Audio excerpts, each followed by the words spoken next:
Alrighty, back to some more Regent gameplay.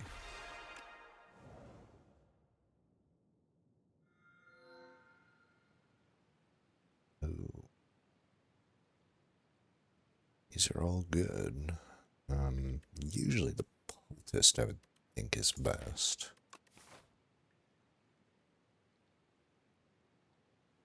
And Vantum.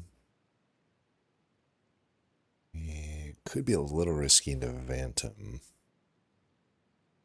Just because it is nice to have health. But I mean, for the most part, I'm never going to be up to max health anyway. Into Vantum. Usually looking at 40-ish HP is my target to go into that fight.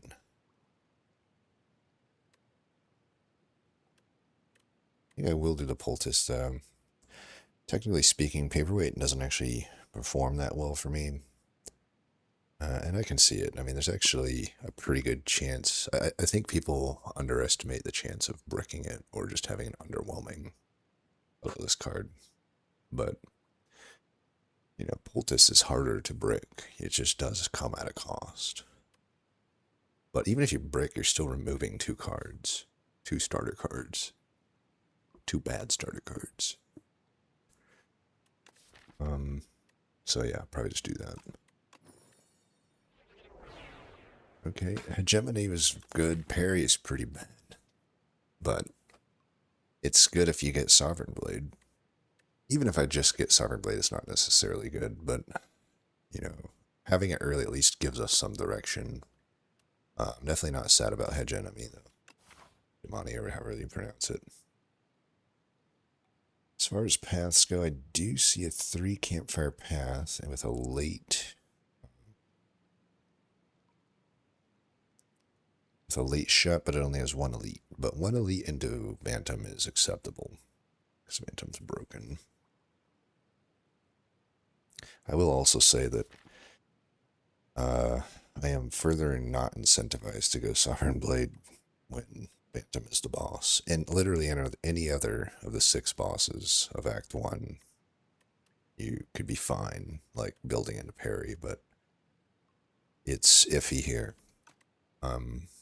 Yeah. I get a lot of events, too. It's almost too many events, but you know that very likely many of them will be fights. Kind of open to just only doing 1 elite. And what's my other option? There's not really... The problem with this map is there really is no... There's no path where I can hit 2 campfires and 2 or more elites. So if I want to hit multiple campfires, only 1 elite, no matter what. There is no option to hit more than 1 elite if I want to hit more than 1 campfire, excluding, of course, the final campfires.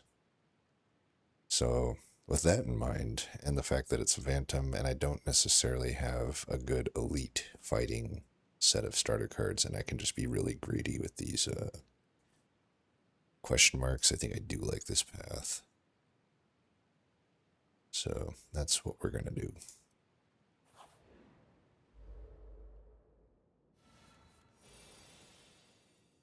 Right, I can kill that guy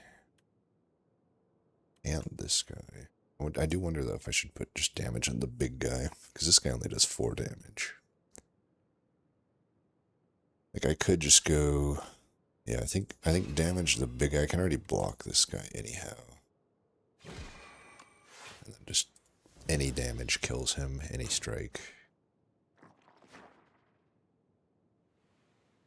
So he does like 12, right? 9. It's the green one that does 12.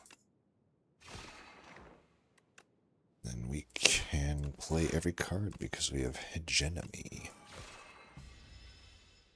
Full block, we won't take any damage in this fight, it looks like. Can just do this.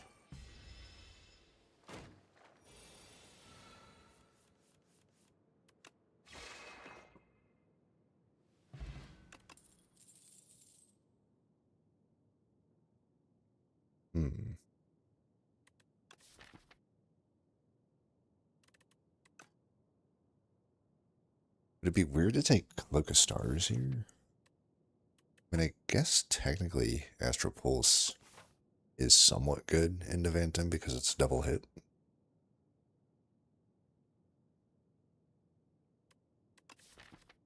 I've added basically a curse and a good damage card with good energy utility.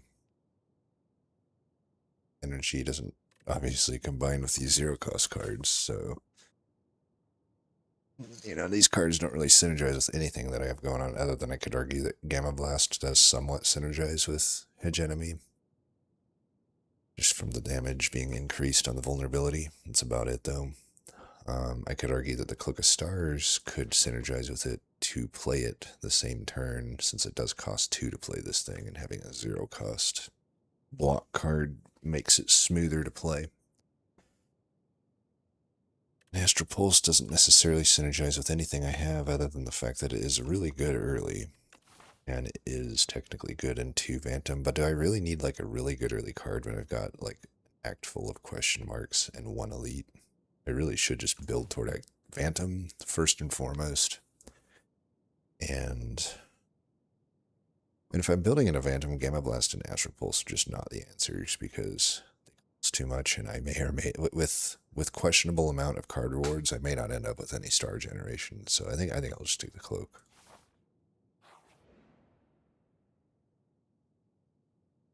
Okay, pretty much always just take this.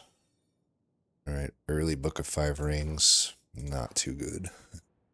It's the best time to get it, it's still just, oh my god, okay, we're going the full greed route, I guess. Like I said, only 1 elite. Okay, here, let's go for this. I'm gonna lean toward Finesse here. They're all of them are good. Dark Shackles would be the best come late game, but early on it's not that good. I mean, it is good, but compared to a Finesse and Ultimate Defend, probably not. I don't know, Ultimate Defend's probably better into Phantom, technically, because I need like a big block for that big hit, but I already do have some big block with Cloak Stars, and Finesse is just so easy to play. I'm just going to take the Finesse. Right, we're getting a shop. Man, pretty good shop card-wise. Not the colorless cards, but I could take the panic button. It technically might be okay, but I'd have to draw it specifically that 1 Phantom turn. It's kind of awkward any other turn. I mean, card-wise, I'm really just looking at Gather Light and Spectrum Shift. Probably just Spectrum Shift, honestly. Could also remove the curse. I'm just going to take the Spectrum Shift. What did this already get to 4? Oh, because it counted the clumsy the turn I added it. I got the spoil. Okay. Well, we're going to get a big heal coming up pretty soon.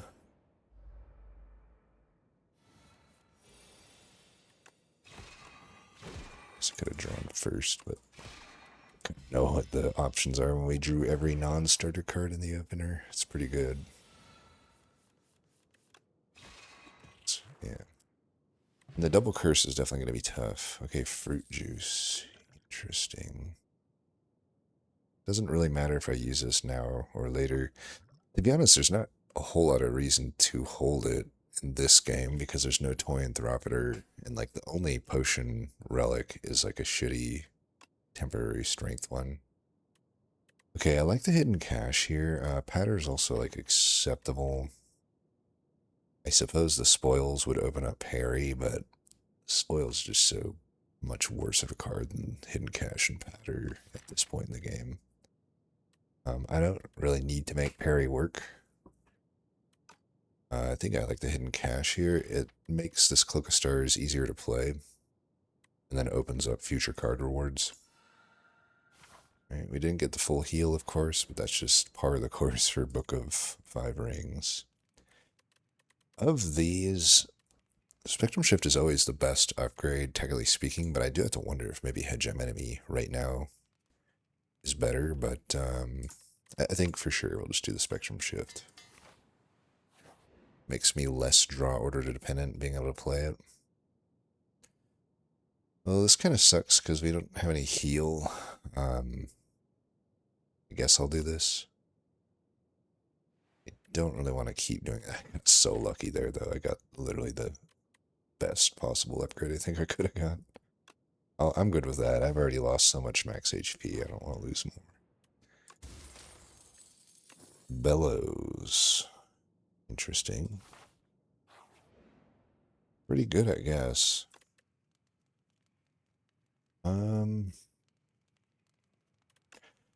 I finesse just on the ground that it's always getting played.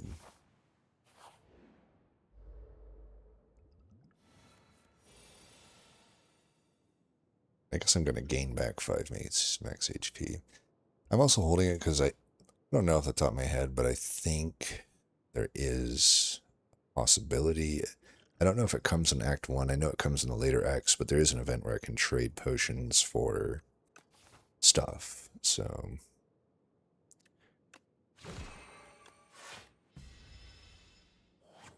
just holding it, I guess.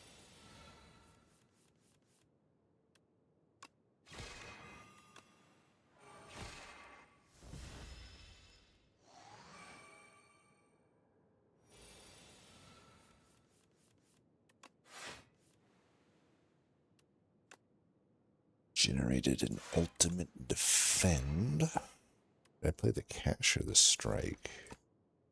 I'll go cash because I do need to be able to play Falling Star if I see it.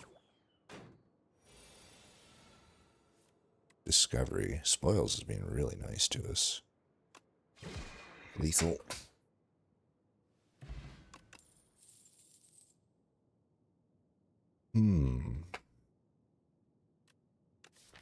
We could take Furnace, I guess.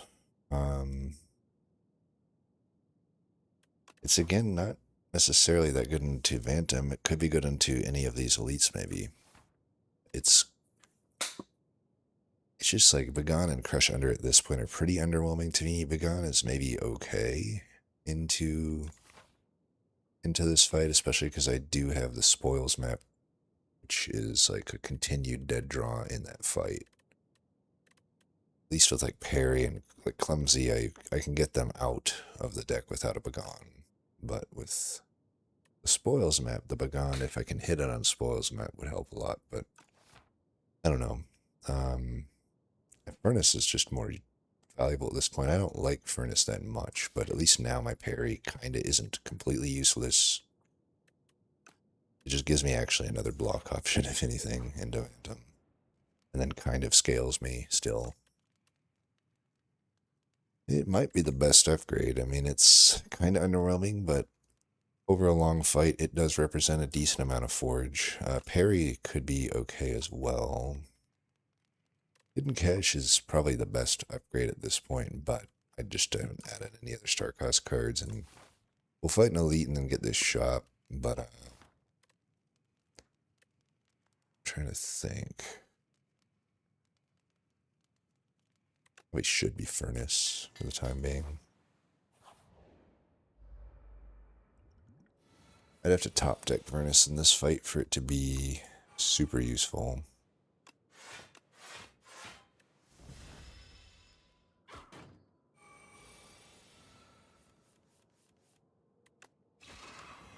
Should draw first. Spectrum Shift Overstrike here.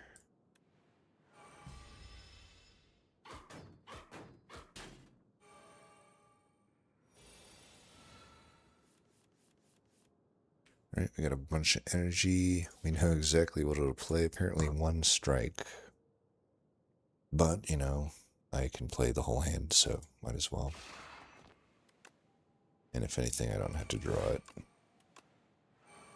Suck that we're taking all this damage. If I don't take any more damage, I can probably get away with not resting at the upcoming thing. So I can play this to get 10 block if I need it. I don't really think I do. 21. Should spell on the way to push any damage here. So let's see what finesse gets us. Oh, I should have just went with catastrophe there, perhaps. I don't need more stars, and I'm already fully defending, but it might be nice just to keep the Sovereign Blade in hand until I get... Yeah, might as well keep the Sovereign Blade in hand.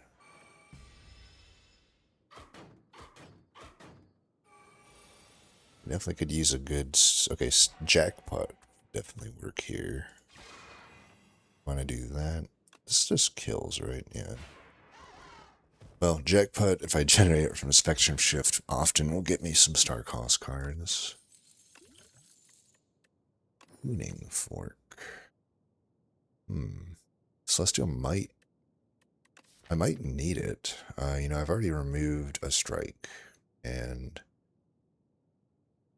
only other attack I've added is hegemony.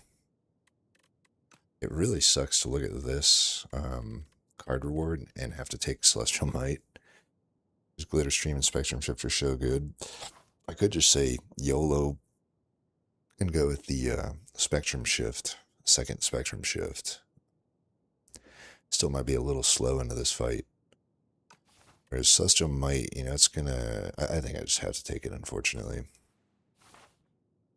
So I'll probably get offered one at this shop. Do I even hit the shop at 121 gold? I think I do, because like we would love to get like... There's a lot of powers we would like. Black Star, Child of the Stars even is still like pretty good at the moment. Or even a Stardust, you know, stuff like that. Resonance. Or not Resonance, but Resonate. Of course I get punished. I shouldn't have said Resonance. I meant whatever the, or Radiance. Definitely don't want Resonance. That's the worst card in the game. These were some good relics. Well, I don't really like Blood Vial, but I do like the other ones. Could buy another Finesse. Could buy a Spectrum Shift. The thing with... I mean, Resonance is a star cost card. Could take the Rotten War. That might be okay. It's not a really good card in my opinion. Take any of these potions. Could just remove the curse that's in my deck.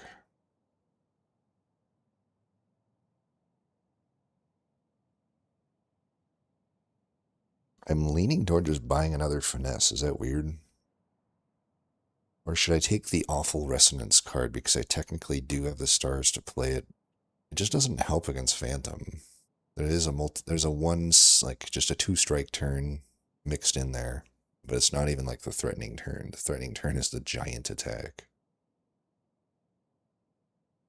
I mean, Shining Strike, you could argue, has some use into the Phantom fight. I feel like adding the Celestial Radiance already kind of got me there, though. I don't know how much I need to overcompensate. I do kind of like just getting another Finesse or another Spectrum Shift. I have an upgrade to do, because I think at 42, I can beat him. I'll have actually more health if I use the Fruit Juice, which I probably will use it anyway, just to get more health going into the next act. But I'll wait and see. Could also use a Dex potion. It's not that good of a potion. I could just honestly just pop both the potions. It's not the worst thing in the world to do. I could also just save this gold going into Act 2, because my deck probably is maybe beating Phantom already, I think, most of the time. And Might upgrades an additional strike, doesn't it? Yeah, I could even upgrade the Celestial Might. It's not a horrible upgrade. I mean, it's a 6 damage upgrade. It's an extra strike upgrade. If I get any sort of strength or vigor, it becomes good, even better. That might be my upgrade if I'm not going to take a second Spectrum Shift.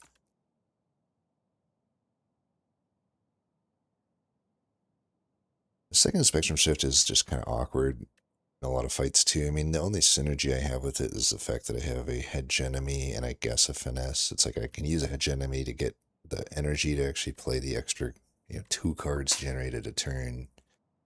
I can use the Finesse if I don't have energy to just play something.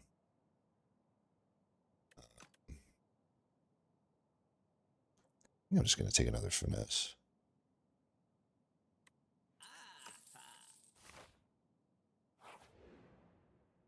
I do think I might upgrade the Celestial Might. Yeah. Alright, I'm just going to pop this immediately. Get that into play. Let's get that tuning fork going. I might as well just drink this. I mean, I heal based off percentage, missing health anyway. I don't really see any reason to save it. 14. Definitely strike as much as we can. I think because we're getting a bunch of stars, you can just do that. Even though it's only blocking. Yeah, it's over blocking, but it's fine.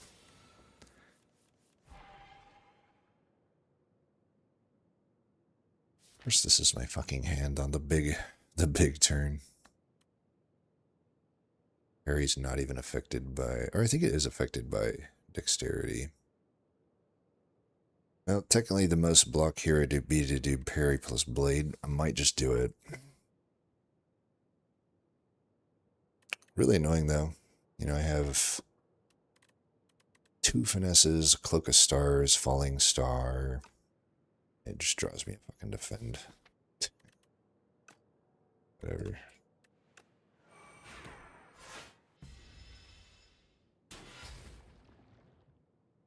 Yeah, this is why I say you gotta go into this fight like 40 HP, because bullshit happens. Really annoying draw right here. I don't even know if I play that. Guess I should. Okay, I'm glad I played it. Alright, we got 2 more slippery to get through here. Automation is way too slow. But what else am I going to play this turn? With the tuning fork, we'll try to time that we get it to proc on the next turn maybe, but we'll see. Block most of this. Just the 1 defend. I don't think it's worth it for me to proc the tuning fork here. Definitely want to just proc that next turn.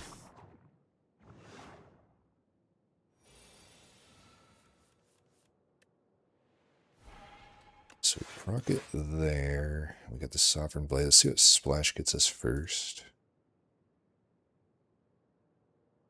Probably Fear so that we can get a better hit on this blade. And we've already got 5, so let's just put another strike in. Still not full blocking, but we blocked most of it. This fight should be largely solved at this point here. We only got 59 to get through here. Do I want a Shockwave or Hegemony?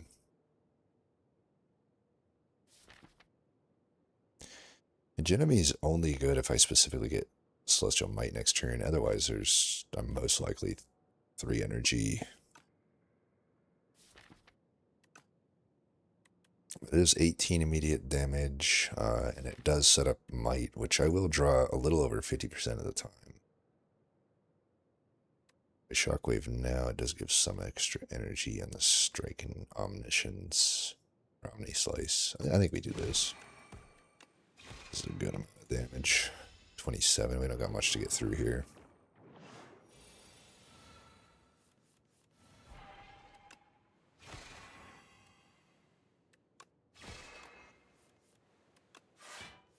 There we go. Not bad. I should have technically procced or should have got the tuning fork up a bit more. Strength potion. It's kind of okay. I mean, we do have the Celestial Might. Ooh. I can tell you one thing, it's not make it so. Though that card has been doing alright for me lately, but I don't know. It's like with the existence of Aeon Glass, I would say even Bombardment has some struggles into Aeon Glass. It can be annoying. It does have anti-synergy with the Diadem as well. But I don't know, Bombardment's so good. I think this deck could support the 7 stars as a thing. You know, I technically didn't have too many turns there where I had 7 stars. However, if I had a 7 stars in the deck, I probably could have held off on playing some of those star cards, and then that would have allowed 7 stars to get played. I don't know. I'm generally just not that big of a fan of 7 stars though. Like I think the cost is ridiculous. It's like the most expensive card in the game. I think I could argue that it's more expensive than Meteor Strike in a few ways, especially because it's like draw order is so big there. Even if I got an ancient relic um, that was completely star based, it still wouldn't be enough stars for me to consistently play 7 stars first cycle through. You know, it's only 6 stars at that point. So I don't know. It's iffy, but it'd be a lot easier for me to justify it if I had a Child of the Stars. Because then it's like, okay, I'm turning it into a block card. I'm also wondering, like, now that Phantom's finished, I have a Furnace. Um, I have the Celestial Might. I have this Hegemony. Like, I have damage. Do I really need more? And it's so draw order dependent. Like, I have to, like, find my hidden cache 2 turns before this, or, you know, turn before I see this thing, if I ever even have a chance at playing it. Or Venerate along with it or something. And then obviously I like can't. It turns my Cloak of Stars and my Falling Star into curses, and I already have 2 curses. 3 if you count Parry. I mean, Parry is still kind of weird because like Furnace takes a while to really even do anything. So Parry's pretty slow. I mean, all these cards are slow, but Bombardment actually is the fastest of them, just because even though 3 for 18 is a horrible return, uh, it's still more upfront damage that doesn't require me to have generated stars and stuff. So I don't know. It also does make Tyranny or a Pale's makes the Pale's Eye or whatever it is, the exhaust related Pale relic better. You know, I've had that with Bombardment, and that's pretty easy to get Bombardment into play. Otherwise, I think underwhelming relic.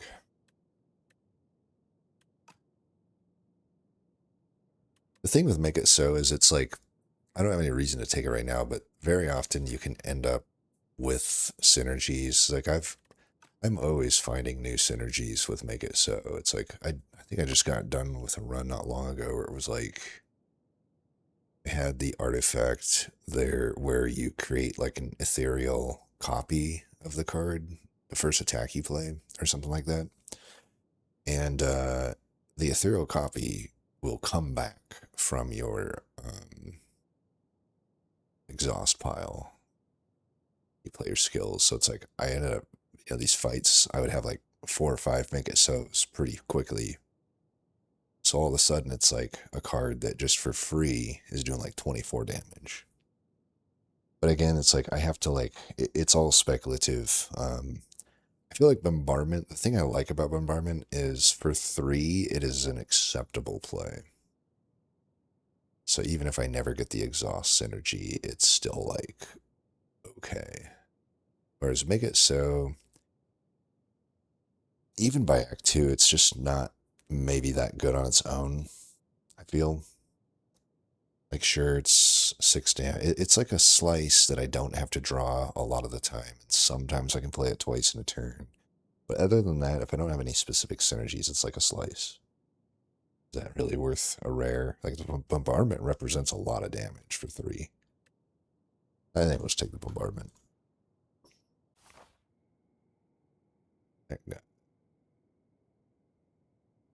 Tez technically has the exhaust top of your card thing, which we could maybe pick up 1 of 2 cards that could help with that, but we also need to think, need to just get through. Are you kidding me, man? I really hate that this is possible. Like, so the game just loves to fuck me over when I take Spoils Map. So now, unless one of these question marks wants to decide to be a, you know,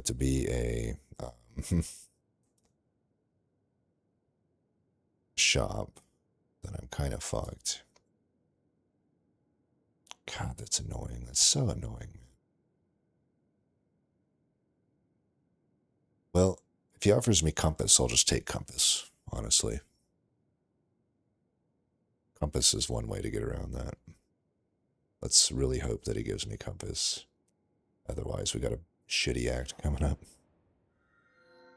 We do get the compass.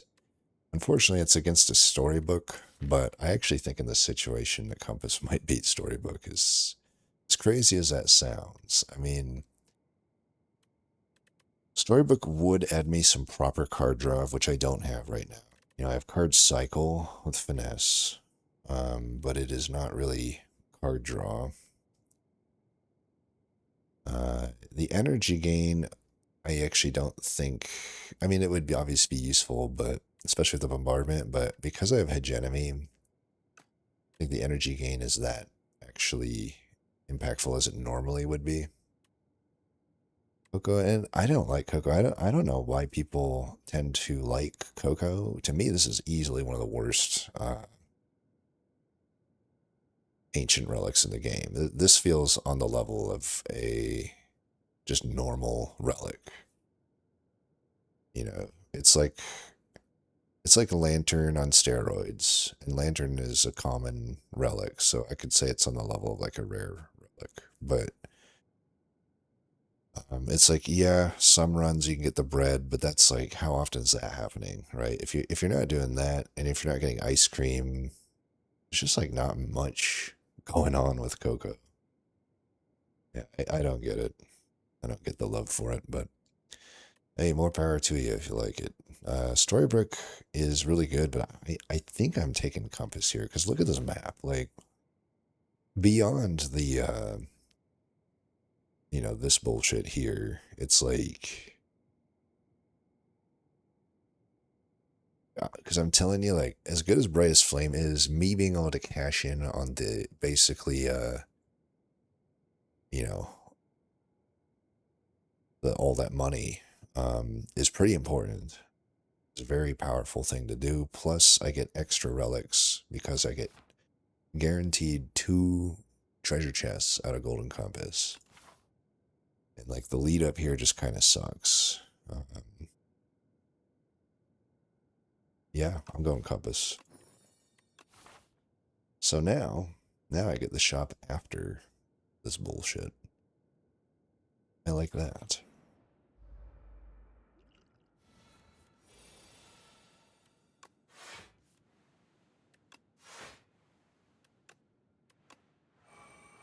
This is a fight where you gotta take your time a little bit. You want to make sure you just save damage for the 3rd turn, if anything. I think I still draw here, though. Right.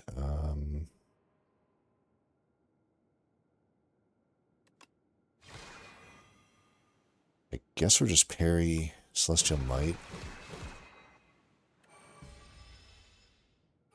Could have maybe try to prep the tuning fork more, but I'm hoping maybe I can just pop it here. 24. Well, actually, I don't know why I thought I could pop him. Either way, with this draw, there was nothing I'm doing anyway. I mean, I could have got the tuning fork to 8. Wouldn't it saved me when I drew 1 skill? I guess I could have also seen that I don't actually have any skills in the draw pile here. Well, for sure, we got to get our 10 block here because it's our only block in this shitty hand. That's what I'm saying. Like, you usually want to try to get your damage this turn, but looks like that quite literally was not in the cards for us. So I'll take my 10, I guess. Do we just Spectrum Shift here, or do I want to... I mean, Hegemony already is lethal, so I guess we just Spectrum Shift. 16. Gotta love doing that on in normal, easy hallway. Easy, quote unquote. It's a good draw there.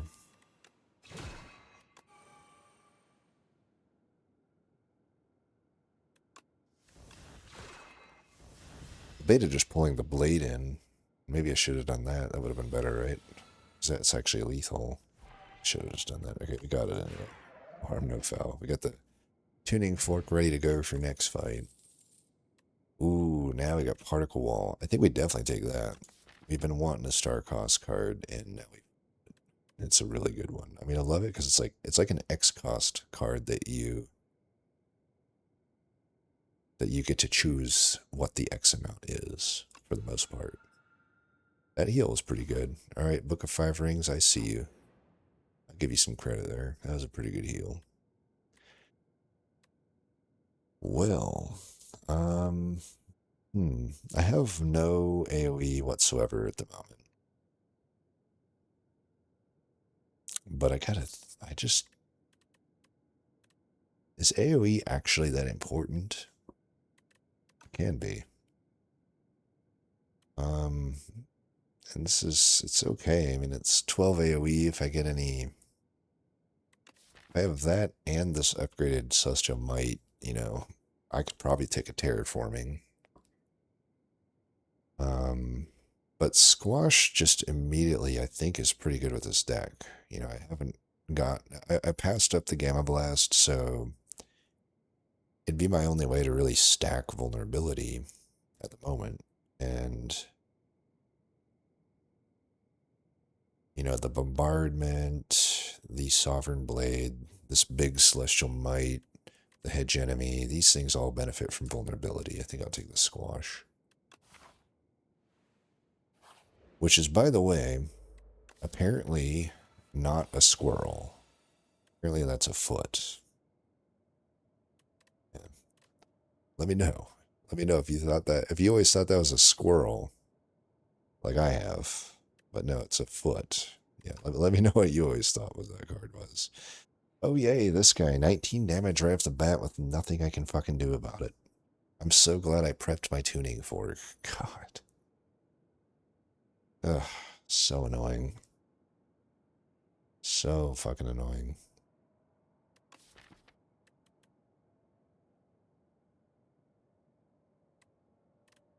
Whatever. Do I Celestial Might here or Furnace? Probably Furnace. I'll probably waste my tuning fork next turn. Oh, he took my paw. Actually, no. I think we can just get Bombardment into play. It'd be nice to get the parry into play as well, but I think we'll just get the Bombardment into play. And I'll save my tuning fork for next turn.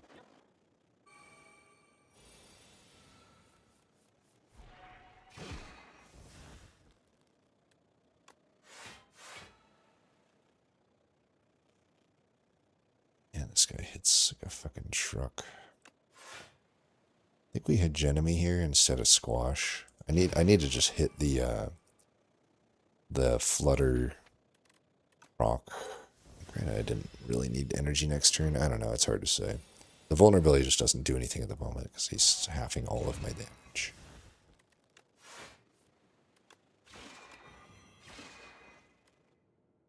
Do we try to get tuning fork up? Because I can kill him at any point.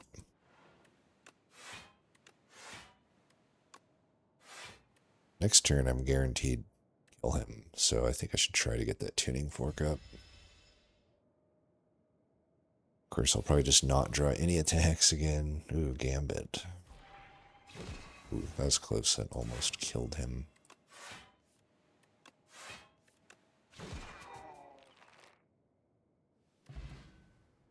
So keep in mind we already healed 20. And on my supposed easy path here, I'm already down to 38 still. Ooh, pale blue dot. Okay, that solves our card draw. And I can definitely proc it. Yep, pretty easy choice there. Hidden Cache would have been the choice otherwise. May have to heal here, as fucked up as it is, but nah. Pale blue dot, unupgraded, not that impressive. Upgraded, god tier. I'm doing that.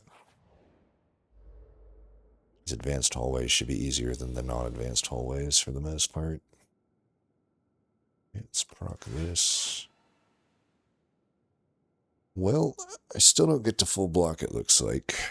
We do need to get some defense added. For sure.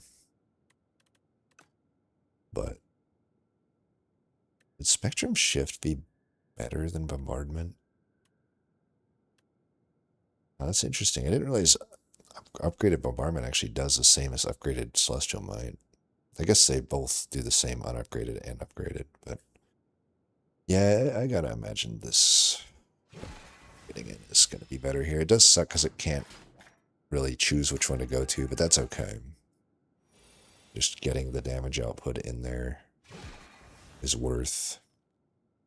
Yeah, it hit him, so I have exact lethal there. Granted, I could technically full block, but I do want to keep my stars here. Let's get at least one skill played, though, for the tuning fork.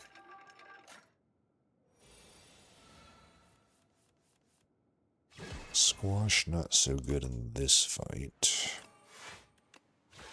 But of course, we'll play it. Couldn't have drawn much worse. It is what it is. I think we procced the pale blue dot there. Actually, we did. Nice. Bombardment robbed me of some tuning fork procs. It is wild how much damage I'm fucking taking, dude. Normally I wouldn't take Know Thy Place, but it's technically defense, and I have been needing that, and it does help get pale blue dot going some of the time. So I will take it. I may have to rest at this point. We're going to have to fight that elite. Doing that on 23 health doesn't look amazing to me. Granted, I am going to get... Yeah, I mean, I'm almost certainly adding at least one card before then, so I actually don't think we need to rest. Book of Five Rings put in some work. I don't want to just upgrade the bombardment. I mean, the catch-22 here is like, I think a lot of the time I'm only really going to be able to play it if I top deck it in a lot of these fights, which it will be upgraded anyway then because of the bellows. But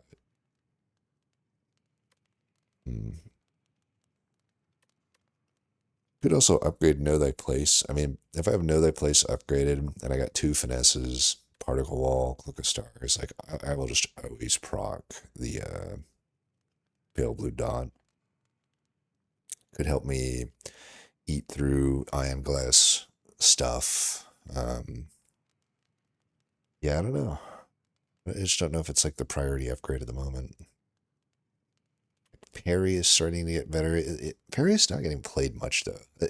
It's kind of my thing with parry. It's like, just because I have Sovereign Blade, and I have like kind of a minimal Sovereign Blade at the moment, because all I have is the Forge, or the Furnace, and, you know, I don't have any Summon Forth, I don't have the Hammer, the Dupe Hammer, I don't have, like, Air Power that makes the blade get played twice. All of these things are, I feel, what I need in order for parry to actually be really all that impactful. I mean, it still gets played right now, but it's just kind of a glorified ultimate defend, I guess. I don't know.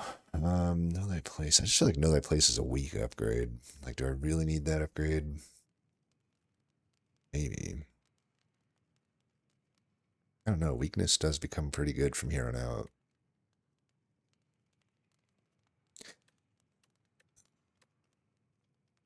You could also do Squash. Just get the Bolt Vulnerable stacked up a little bit more. It's okay. This is a pretty good upgrade, though. It's like, even if I'm not top deck... I mean, if I'm not top decking, it's obviously better, since the upgrade actually matters, but... Like, say I play it turn 2 or turn 3, say the fight goes on 7, it's still like 4 times... It's like a 24 damage upgrade. Like 6 times 4. It's just worth upgrading.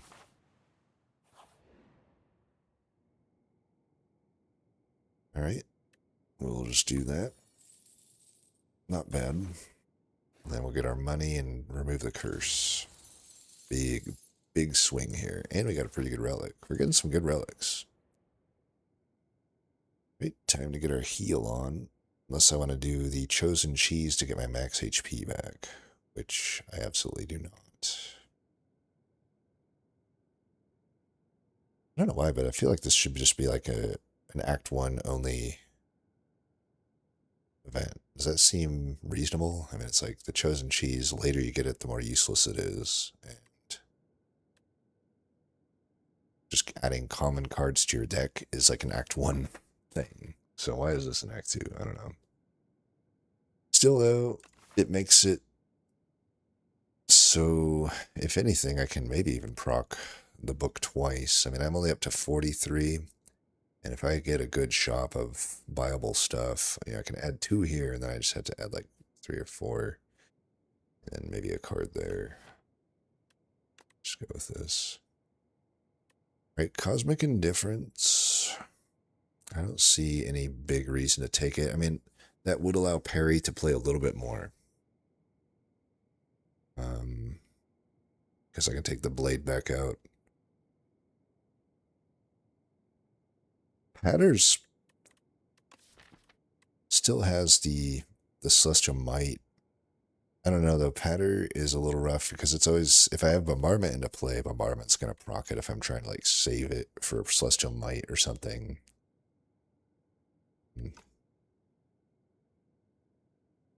Gather Light and Glitter Stream, maybe? Just as value picks. Could take a Bagan as well.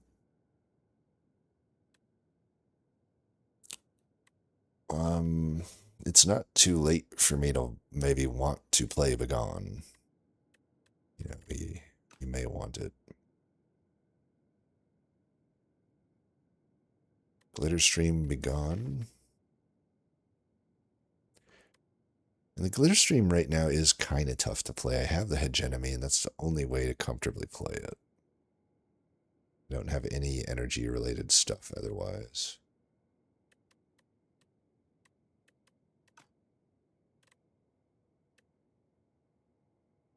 With the Chosen Cheese, I just can't afford to take that damage, even with my 20 damage heal. So, I'm kind of just stuck with this event here.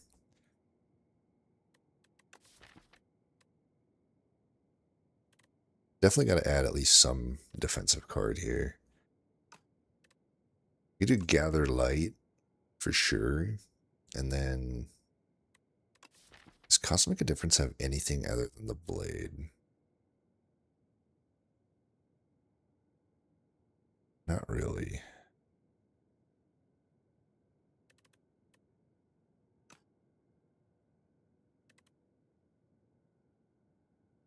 Bagon here. Alright, we got our heal. Good. Okay, now we got some energy.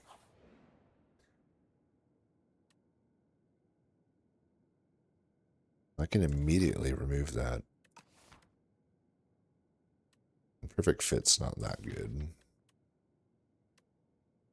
I don't even know what I would put Perfect Fit on. Finesse, I guess. Hegemony, I don't know. I think we actually do this. I can commit to removing a card with this much gold. Plus, it does technically add another card for the book, while still overall reducing my deck size. So, yeah. Get rid of Clumsy and a Strike. Is Clumsy worse than a Strike? I actually don't know if that's true, because it does... I do kind of wonder if Clumsy is better than a Strike. Certainly in any elite, and it's not like I'm facing Kaiser Crab, right? But I don't know. Heuristically, probably it is better to remove a Strike, generally speaking. Oh, God damn it, what happened here? Sorry, my OBS just freaked out. Got a normality, which we will immediately remove. I'm going to do that before I do anything else, because I don't want to forget that it's in my deck. Child of the Stars, probably worth. I mean, I only technically have added 2 star cost cards to the deck, but it goes so hard with Particle Wall, and it's acceptable with Cloak of Stars. It's not that good with Cloak of Stars, but it's mainly good with Particle Wall. I will admit it's not the best Child of Stars. I wish if I bought this when you're in the shop, it would work. I mean, should I still buy it? There's definitely no shop coming up, so probably not. Vajra is probably worth. I mean, if anything, it gives me, obviously the Celestial Might it's pretty good on, but even the Bombardment it's good with. So I probably will buy that. It's really cheap too, 149. And I definitely will take the toolbox. And I will take that. The only other card here that's worth adding at this point, I would say, is Manifest Authority. And I even wonder if it is. We should probably buy this aerobic acid, though. That's pretty good. It's $100, but it's pretty good. Could take the cheaper option and go with the colorless potion. Not loving that so much. This is just such a good potion. I think I have to add it. I could still add the colorless and just get rid of the strength potion, but I think I'm just going to pop the strength potion and hopefully hold the aerobic acid. I think Manifest Authority is less needed. The only reason I should take it is if I want to prep the book to get me a heal here so that I can grade here.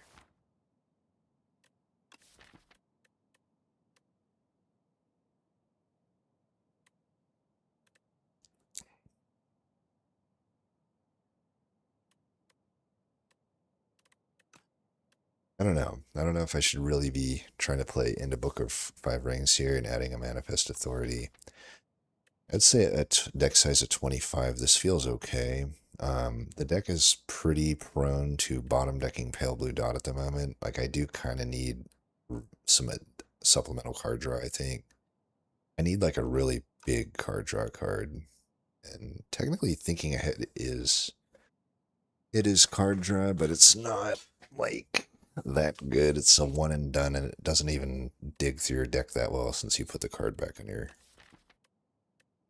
top. I don't know. Manifest Authority could result in card draw sometimes, but not overall. And yeah, there's cards like Begone that cycle your cards. Would it be weird to not buy anything more here? I also have to maybe consider that maybe using Strength Potion on these elites. I don't know. I'm gonna take it though. It's positive. Okay, not to this guy. Wish I could know what my hand is.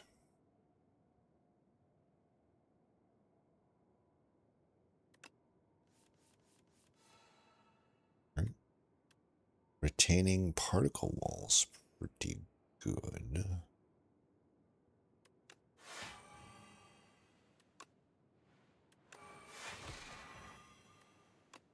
Probably should do this. The only reason not to is to, if I draw a Pale Blue Dot.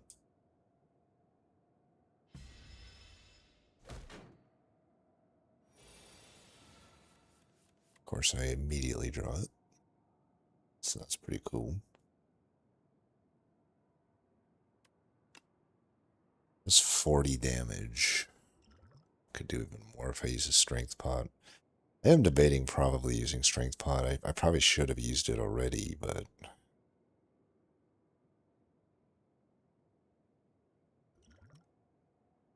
I don't even know if, like, playing the Pale Blue Dot at this point is all the way. I mean, I can still... I mean, I don't have any stars, unfortunately. Kind of forgot that I haven't generated any stars yet. Yeah, Strorder just kind of sucks. It's hard to generate stars in this fight as well, other than Gather Light.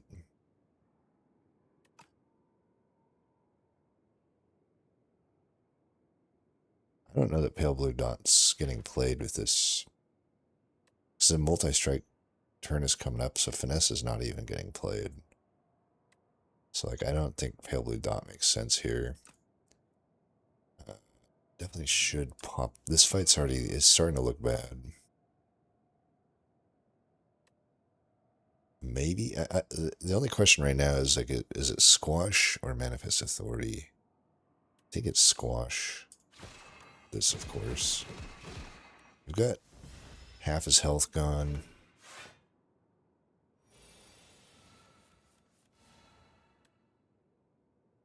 So this would generate 10 block.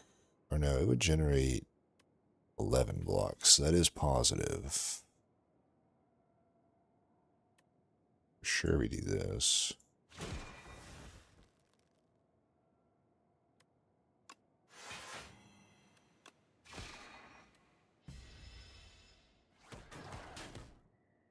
I'm definitely glad I added that card, by the way, because I obviously need this heal. I forgot how...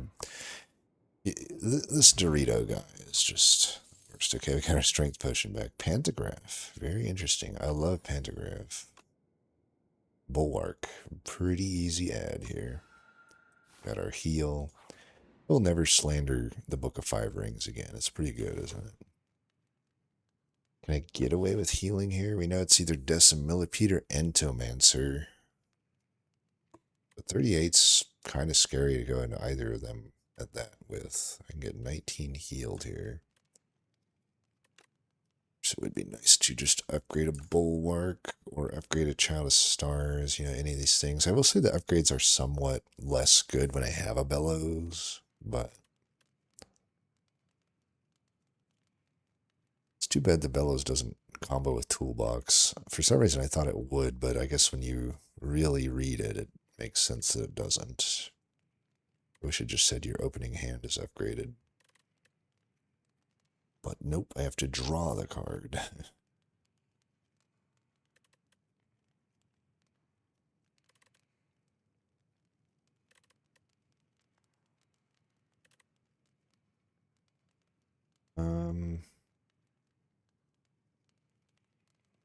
Probably find an upgrade. Bulwark. I don't know, Manifest is a pretty good upgrade too. Like, this becomes way more enticing to play when it's actually upgrading the card. I think I'll go the Manifest. If I'm going to add a Manifest, I should upgrade it.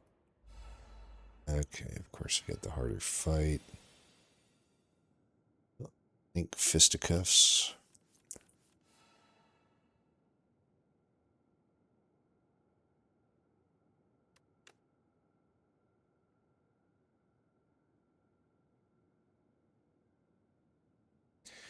It's like, do I want to weaken this guy this turn? Because I would get this guy. Usually, in my experience, I try to kill the guy that's multi-striking second turn because there's just very rarely I can kill the initial guy. So it's like I do miss out on a little bit of weakness here on the 6x2 guy, but I think I just hit the middle guy because he'll be multi-striking next turn. I still hit him with the Fisticuffs. So we know for sure that one of our energy is going toward Fisticuffs. I probably should do Manifest Authority and Gather Light for the other ones. So let's start with Manifest Authority. Okay. Be nice to get Furnace into play here. I don't have to play Gather Light this turn necessarily.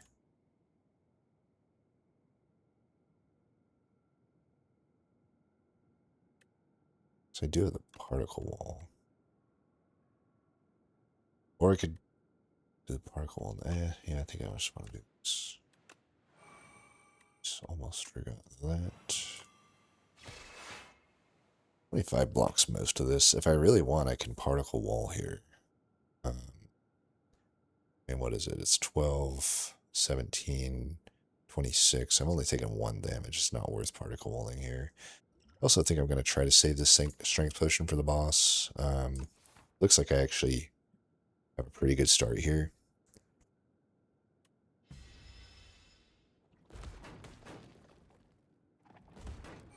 It's crazy how much easier Decimillipede is in comparison now that Dorito is so broken. I mean, Dorito doesn't always feel broken, but it sure does a lot of the time. We got the tuning fork. Unfortunately, even with this, I don't think we can kill him, right? It's like, it'd be 19 and then 6, so 25. Yeah, unless I'm missing something, I can't actually kill this guy this turn. So I guess we'll go to the other guy.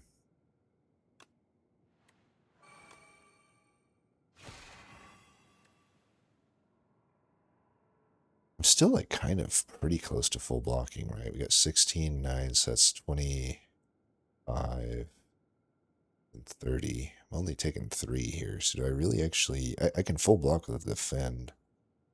The thing is, I could actually cash in on this damage, though, if I do the blade now, because he's not going to be vulnerable. We already saw Squash go by. But, I don't know. I still have the Bulwark. Nice. Yeah, I don't need the stars, though. Only Cloak of Stars coming up. I think we do actually just do the blade here. Get this guy hopefully in lethal range. He'll have 18 health. Even 3 strikes would do it. I think I have 3 strikes in the draw pile. For sure. Okay, any of these will. So Celestial Might kills, Bombardment kills. So the question is, do I want to play the Hidden Cache and not get Bombardment into play? Or do I want to just get the Bombardment into play? No stars has not been drawn. I think I just want the Bombardment into play, right? He'll take a hit here. But that hopefully now with the Bombardment into play, things will be better. Right, that's pretty good. He, unfortunately... Maybe I should have used the Strength Potion, I don't know. But... Pale Blue Dot, unfortunately, is just getting drawn at really inopportune times. Well, he dies to spikes. I still take some damage here, unfortunately. But next turn hopefully won't be too bad. Hopefully the worst is behind us here. So we got no more multi-striking turns. I'm no longer weak. Boom. Headshot.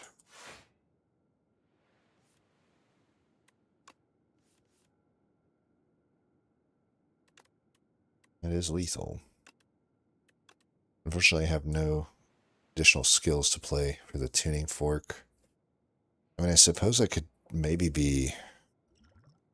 You know, only one of these guys is regenerating next turn. So if I have lethal with this, I probably should actually just try to get the heavy flower up. So I think I do have lethal here, right? Oh. I think my brain is not working or something. I can't even explain what I just did there. For some reason, I was thinking... Anyway, actually, I'm so embarrassed by my thought process there that I don't even want to say what it was. Okay, I'll say what it was. For some reason, I thought if I didn't play the Sovereign Blade, it wouldn't end the fight. Why that is, the world may never know. Definitely not taking Explosive Ampule.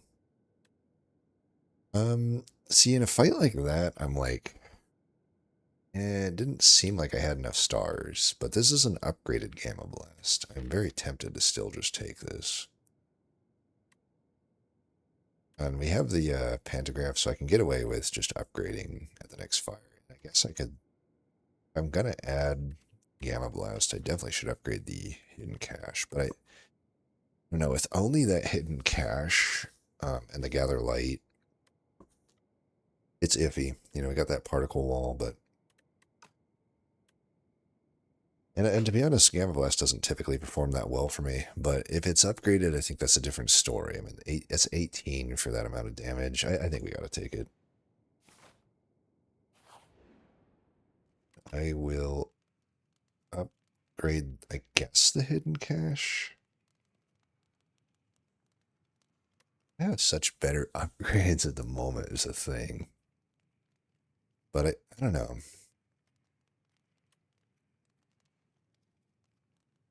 It can be hard to play this card still with this deck.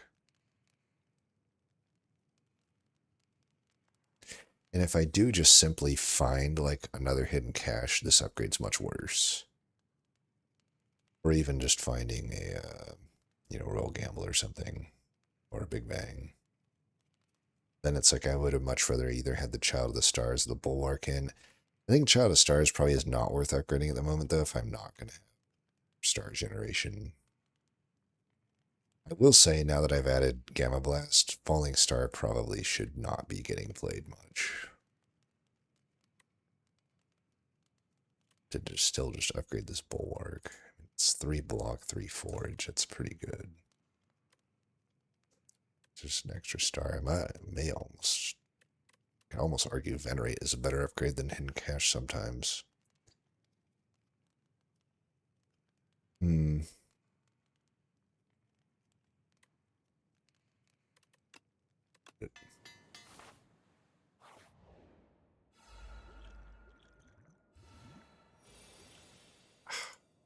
Hate that. So it's really annoying that you can't just drink it right here. There's absolutely no reason why you shouldn't be able to. It's even worse when you're on Steam Deck. It's so easy to just accidentally, like, it just automatically makes you select discard in that situation. It's so annoying. Again, these all completely depend on what's in my. It's not volley, I know that, but it's all just completely depends on what's in my opening hand. I mean, I guess the purity. It does retain, but I feel like generally I'm going to get more value out of the production. Plus, it's upgraded for what that's worth. Okay, we actually finally got the pale blue dot, and honestly, in this fight, that was a pretty big.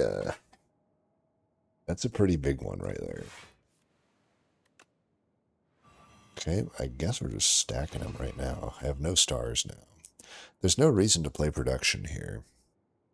I can prep tuning fork. I'm pretty sure we proc the pale blue dot.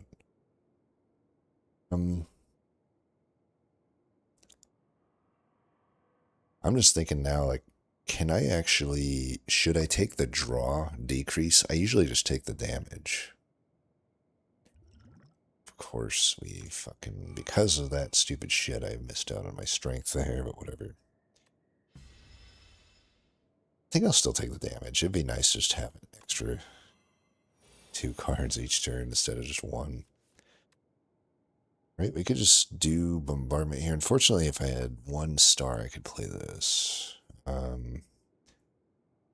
do have to wonder if bombardment at this point is better than spectrum shift. If I do the spectrum shift, I can play the hidden cache though, which is also seeming pretty necessary. Plus, then I'd proc the tuning fork, and then I'd also see 1, 2, 3, 4. I would not proc pale blue dot though in either case, which is kind of wild, but I guess to be expected. The thing is, getting bombardment into play would definitely help me rocking the pale blue dot on future turns, but so would having stars. And we've kind of just drawn all of the star cards other than Particle Wall. So if I don't play Hidden Cache, Particle Wall becomes a dead draw most of the time. I mean, I could Venerate with it, but that's not that strong of a play at this point. Even Gather Light's not going to get me enough.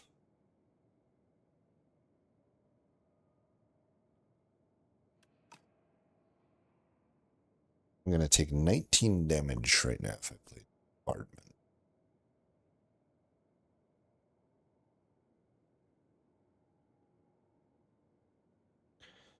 Why couldn't I get the damn production on this turn?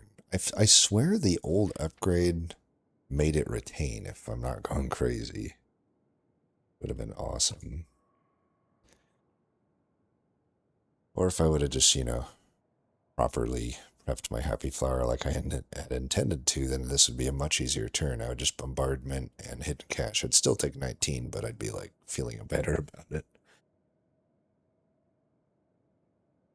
Or I wouldn't take 19, I would take 12.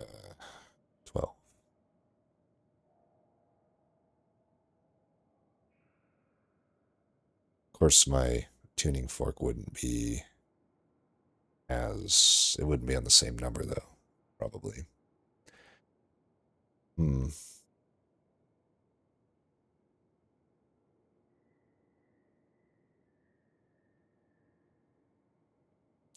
I feel like man, this is a really tough decision.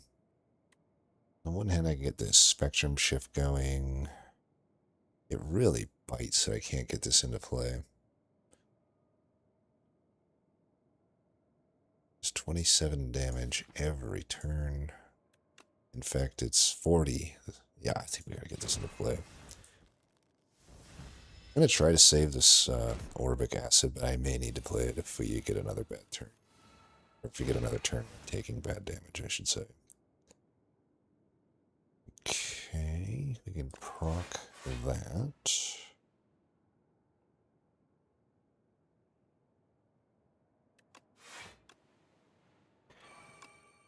It is 25 damage right now, but it doesn't hurt my draw either because it just sort of comes back into the hand.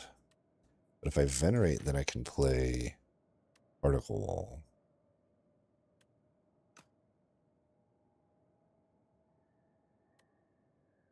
It's vulnerable this turn. I think we just do this. So you can see we are in a tough spot with stars.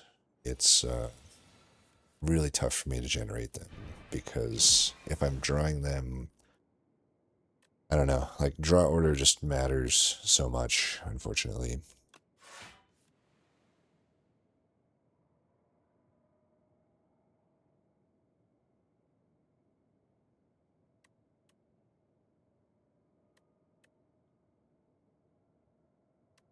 I don't really want to play them, but at what cost? Because I don't have any. If I don't play Bulwark or Parry plus Blade, then I'm taking. I'm getting close to dying, and I'm not really ready to kill him. I probably need 3 more turns minimum to kill him.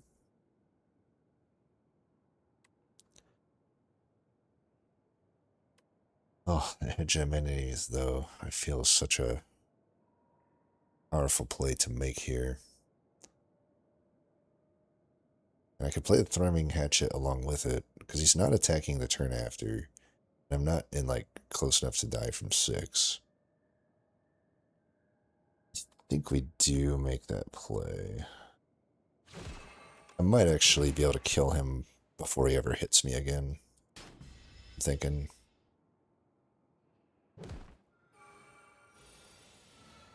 Because I do have that bombardment into play. Yeah, we got some real big shit here, so let's start fucking them up.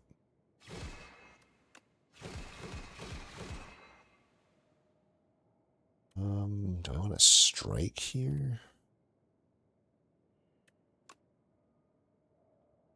I'll be vulnerable next turn. I take 6 here. I think I can.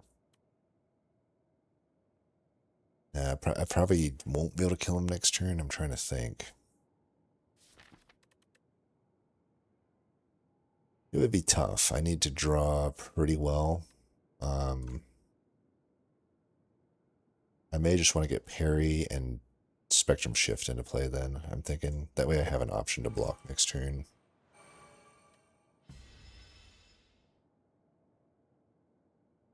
YOLO. I got this if I need it. Alright. Well, either way, I might have made the right choice. We'll see. I'm pretty sure he's just dead, right? Trying to get that thing up. But do I want to, like, try to stall here if I can block? Because it's, like, I'm already blocking the Disintegration. I can block 15 pretty easily. And then I get that up and that up. He's not healing this turn or anything. I can just have the blade with guaranteed lethal in hand. That makes sense. If I do this...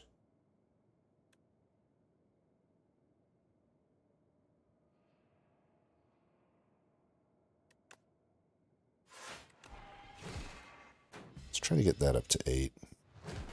Or maybe 9. Happy Flower on... Oh, right. Yeah, that's fine, I guess.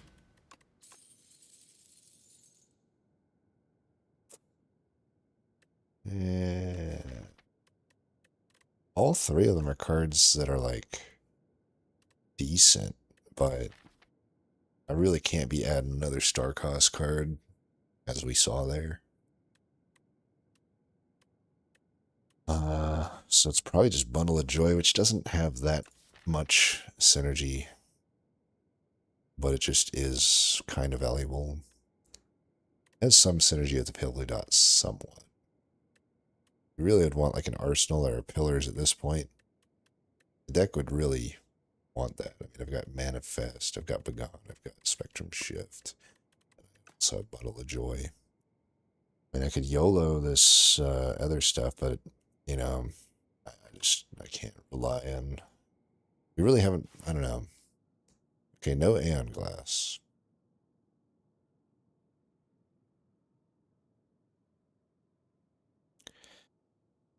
Yeah.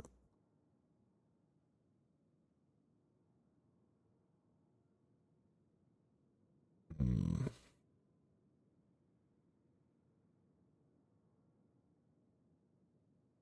I don't know about this map. So, I guess something like that, maybe. I have the Juzu bracelet, which does mean these are guaranteed to be question mark events. I would like Juzu bracelet a lot more if it had like an additional qualifier where it was like gives you the option to just like skip the question mark event. So if I get like the event where I would have to randomly downgrade my cards or duplicate my deck, for example, if I could just skip it, then Juzu bracelet would actually feel pretty enticing, right? Now let's see what Tanks has for us. Right, Meat Cleaver is... Whistle sucks. Throwing X is only good in top decking bombardment, or I guess in some cases. Honestly, I do have a lot of good cards for that, to be honest. I mean, it's not even that good with bombardment. It's not like it creates two bombardments. But it could be okay with something like a Gamma Blast or Celestial Might, I guess. Even that, it's like Agenemy, even Agenemy, it's like the extra energy is probably not getting used. It's just 18 extra damage. I could also just like stall and try to get a big Sovereign Blade, but that seems rough. So Throwing X doesn't look very good. I feel like it's just Cleaver by default here, which is unfortunate. Because it's Act 3, and of course there's just not that many campfires, but at least we can hit 2 here. I can go either way there, and either way here. It's probably the path. And his Tanks, is the Whistle ever good? I feel like I've written this card off because I had a run where I got it with Exhaust Remove, and it still sucked. It's like, okay, in any AoE fight, it's still not doing anything, of which there are a pretty good amount in Act 3. And it's just like your whole turn most of the time. It's like, okay, it's just one and done. And sometimes stunning the enemy doesn't even, like, do much. You can't even, like, high roll it. Like, if you, like, double play it, it doesn't, like, double stun the enemy. Nothing like that. So I think by default I just had to take Meat Cleaver because it's the only one that has any real potential upside here. Against this fight, probably, honestly, maybe the Mind Blast. Dramatic Entrance you'd think would be the call here, but I can just blast one of these guys immediately. seems better. Let's take out the guy doing 16.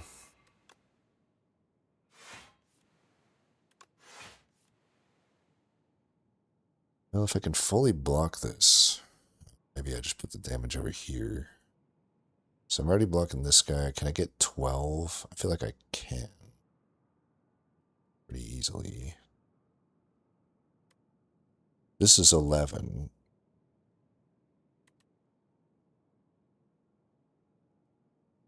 I'd also just not Celestial Might, but that seems iffy. Oh, you know what? I have the tuning fork. So yeah, we can do this. And then probably just Venerate, honestly, instead of Child of Stars.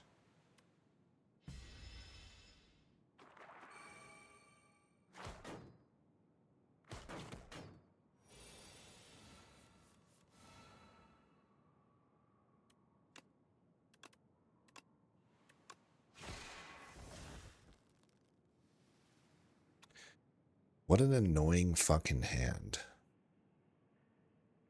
But I guess with this deck construction, it's bound to happen. Again, like I said, that other boss fight felt great because I top decked Pale Blue Dot, but the later I draw Pale Blue Dot, the worse it's going to be because I'm just not really getting much card draw. I have card generation, but again, kind of have to top deck it or shit like this happens. I am wondering, like, I mean, I do get back some max HP with Cleaver, assuming I can even justify using it. I'm pretty sure I can. Like here, it's like, it's brutal. Like I'm losing 4 max HP on top of the 16 that I'm about to take. Granted, I can weaken him, which will help a little bit, but not that much. Yeah, it's pretty fucking annoying. I think I still hit this guy just to save the measly amount that I have. This guy's most likely pretty easily dead next turn.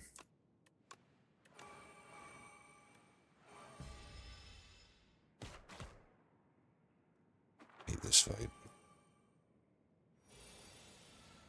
This potion's just too good to use it there, I feel. Like I really want to save this for the queen or something.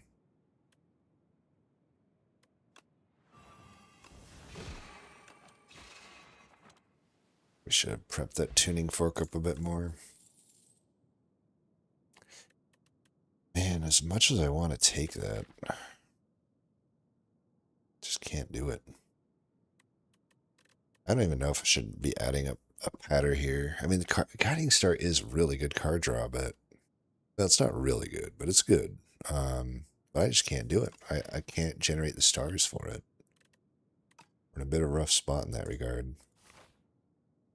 I don't want to like force the Book of 5 Rings here necessarily. Oh boy, that's really annoying. I suppose I could give the bronze scales up. I definitely don't want to give my potion up. With the shop coming right up, I don't really want to give my gold up. And the bronze scales give me 2 relics. I think I probably can do that. It is a really good relic, but comeback 3, it's not that necessary.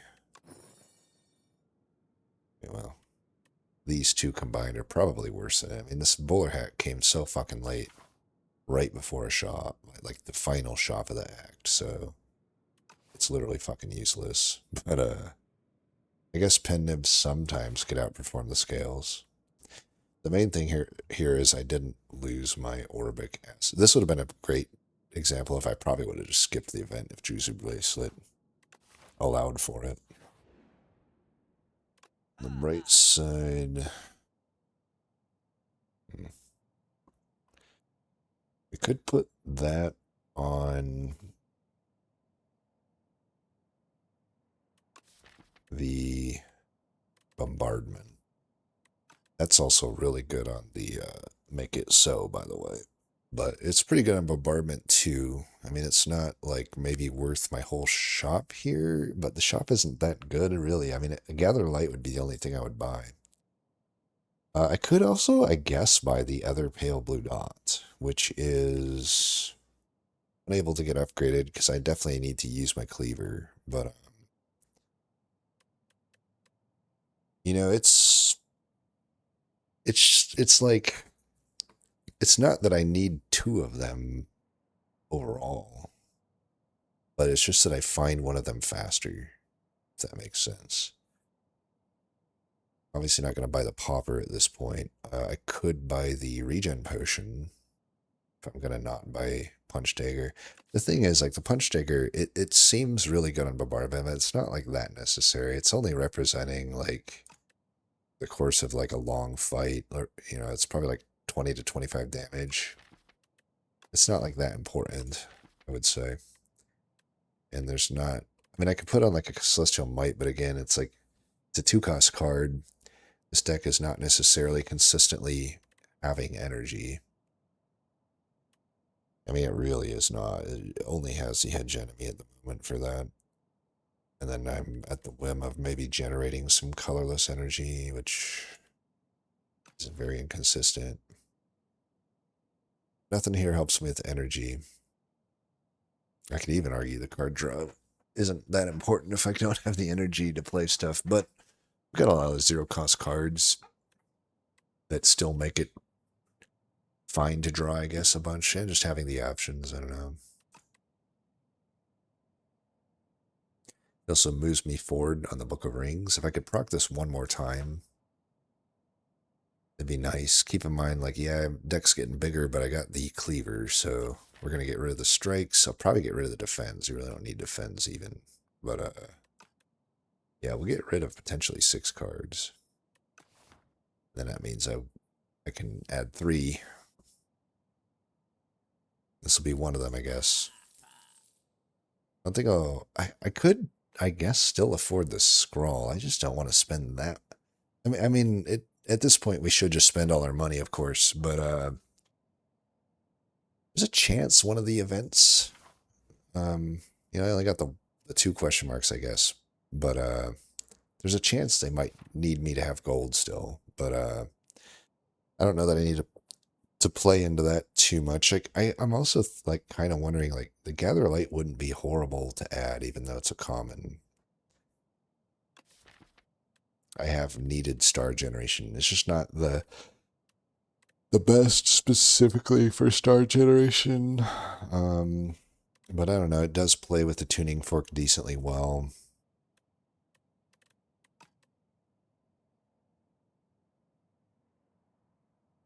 I just haven't like scrolled that much in this game. I do have to wonder if it's still the call though. I don't know though. Two hallways into that campfire where I'm also not trying not to rest. I think maybe we just need this potion. I think I will still take that.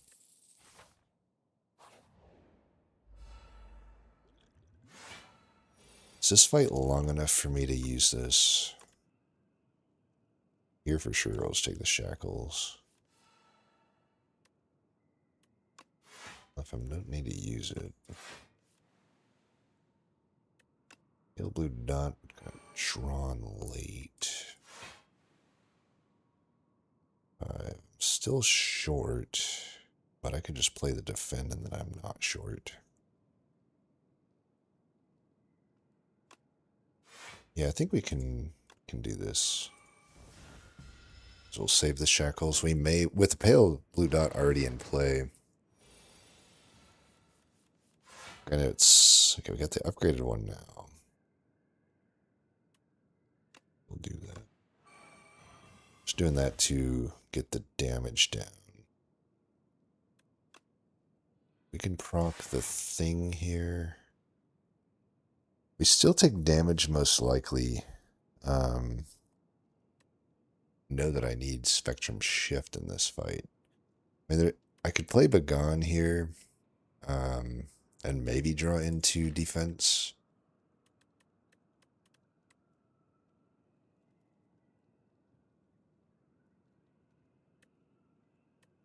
I don't really need the Spectrum Shift here. I drew into defense. Isn't any that I can play. Guess that's fine. We don't need Bulwark next turn when only this guy's attacking.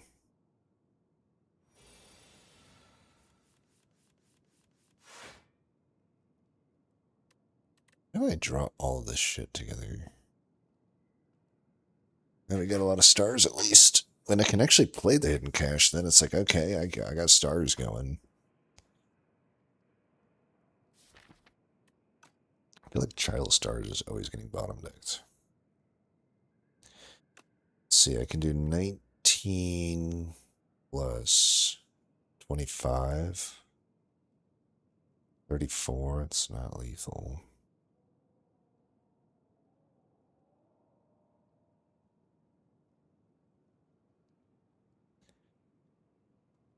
But we can just gather light and block. I think that's...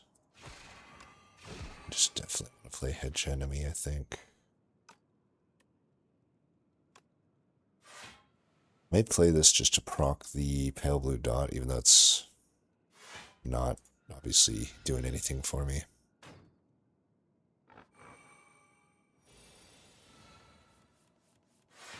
Oh, I didn't even proc it, my god. It's not lethal.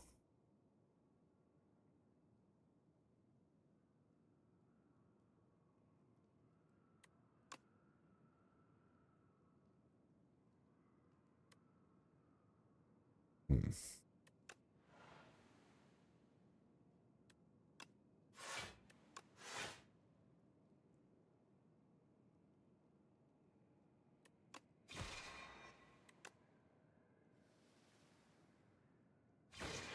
Forgot about Pendiv, by the way.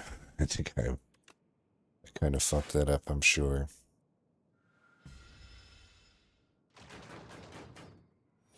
But I'll try to remember that I have it. I'm really annoyed that we have like fucking 4 relics that have counters. It's just so much shit to keep track of. It's my least favorite type of relics in this game. Like, obviously they have a certain skill expression to them, but like the skill expression is just counting, which really sucks, especially when you're like ADD and shit. Like, I just want to look at the screen. I don't want to like keep looking up to my relic bar every single turn, having to say, okay, what is every little thing at? And they're like not even like, I can't even like rearrange them. Like, if I can at least like rearrange them next to each other, like, visually, I just have to like scan the whole fucking thing each time. It's really annoying. I really hate that, like, this type of relics. But I'm just bitching. Don't mind me. Useless. I mean, it's not useless, but I literally have the damn Celestial Might in my hand, so it is useless. I really don't want to take any damage here that I don't have to. I mean, he's going to be out of ammo next turn, so let's do this, that. Try to get Happy Flower the following turn, I think.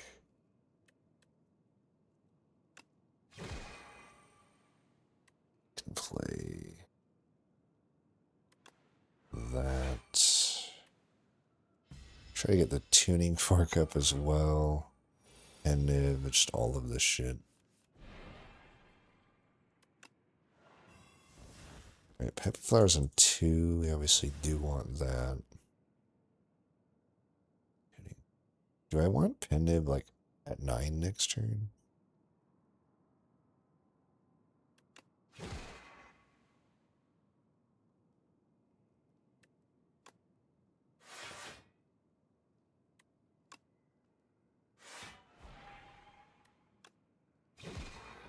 I guess so.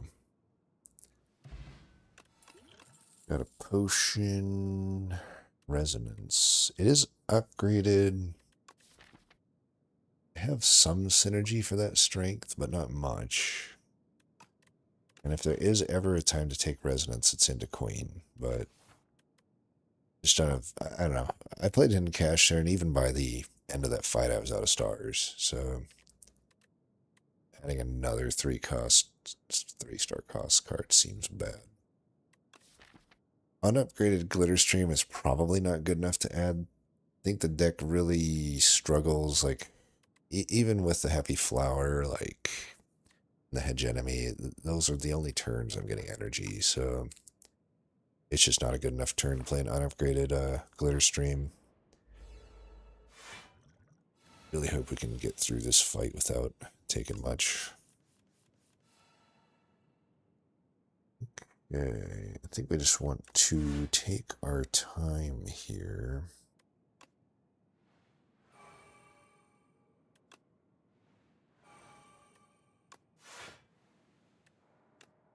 I should not play that because we have the tuning fork ready to go. Got our pen nib, but I don't think we're going to be able to do much with that. Well, we can do the bombardment, but he's doing 23 here. I can do this, and I would get, you know, 9, I guess. Splash might actually get me something big here. Let's try that. Not really, but Rocket Punch is acceptable. I think I'm not going to try to do better. I'm just going to... That's a pretty good play there.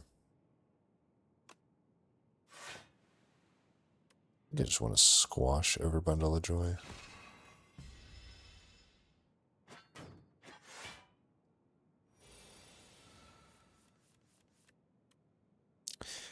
Beatdown might be able to play Bombardment now that he's not attacking. I mean, how many attacks do we have? We have Celestial Might, Rocket Punch, Falling Star, Squash, and Bombardment. So 5 attacks.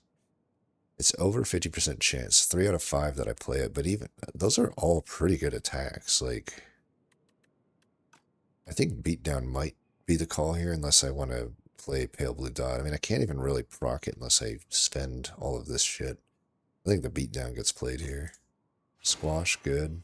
Celestial Might, fine. Perfect. That's about as good as it could have gone. That's about as good as it could have gone. Now he's like less than half health. And I've got a bombardment in play. 45 damage. Since when does this guy do 45 fucking damage? Hello? This is a normal hallway.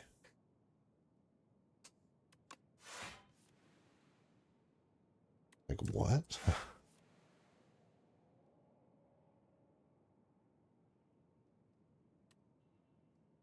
I didn't play the Bill of the Dark because I'm like, I need to like finish him here. So, let's see, 1, 2, 3.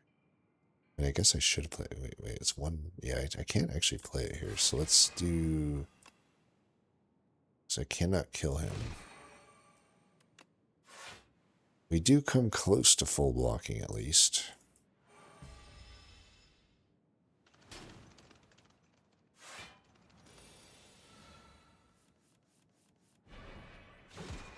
Bitch.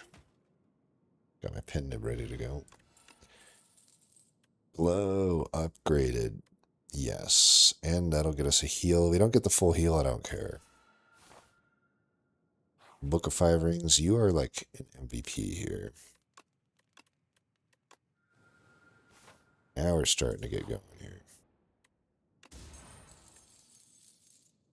Not bad. I mean, I do have a few of them. I got Hegemony, Celestial Might, Bombardment. Oh, it's so good with Bombardment. Okay, Bombardment gets in so easier now. It actually procs every time with Bombardment. Yeah, it does. Unless they changed it. Last I did it. Last time I had them, they definitely worked. Okay, this is really easy. I'm so glad I didn't just burn that because now I get to keep my Orbic Acid and, you know, I can just skip this if it sucks. Why is everything upgraded? Upgraded Crush Under is, like, honestly, like, kind of enticing here given the bosses that I'm into. There's a lot of multi-striking going on, and I'm not necessarily doing that well against those turns. But this is not, like, helping that much into them either. I don't know. These are probably just not it. I would take a Glow, probably, and a Hidden Cache. It's about it at this point for commons. Or they aren't even attacks. So I guess I wouldn't take any attack. Because these are probably some of the better ones at this point. But yeah, I don't think so. I don't think we're going to proc book again from here on out.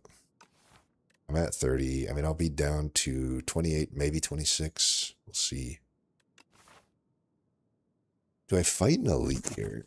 I feel like I should.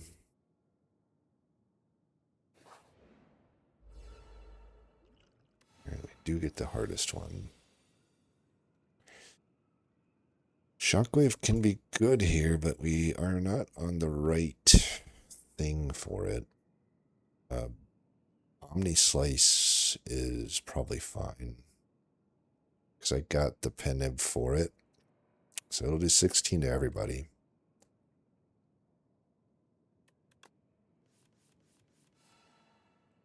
And we can know thy place as well.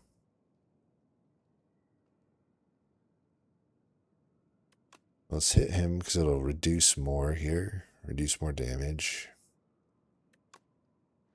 Double this. 36 to everybody. That's not bad. It's not bad. This for sure we play. I don't know about Furnace. The Sovereign Blade is just getting destroyed like every turn if I'm not playing it. So it might just be Squash Shift. I can squash this guy because this is a guy we want to kill. I think first, the Magi Knight.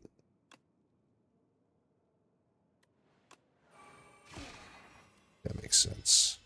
We'll take 7, that's okay.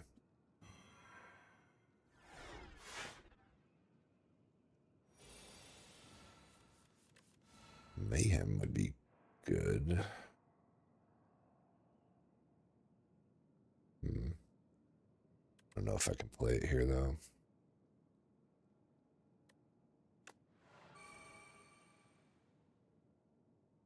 One, two.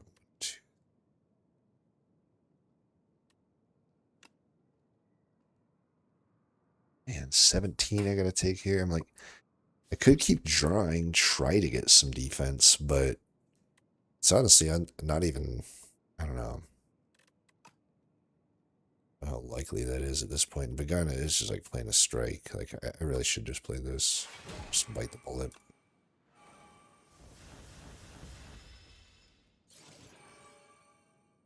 I need to remember I have Intimidated Helmet. This actually did at least block 4 there. I could have maybe, if I could do that turn over again, maybe I would have done Mayhem because it does, it would have got me 4 block. So I need to remember the shit that I have. Let's start with this, right? I hope I don't have to use a Celestial Might on this guy. Doesn't look like I'll have to. Obviously, the retain doesn't matter here.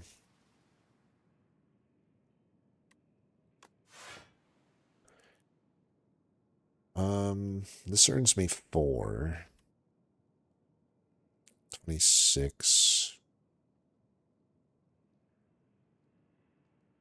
Fucking so much damage. It's so much damage.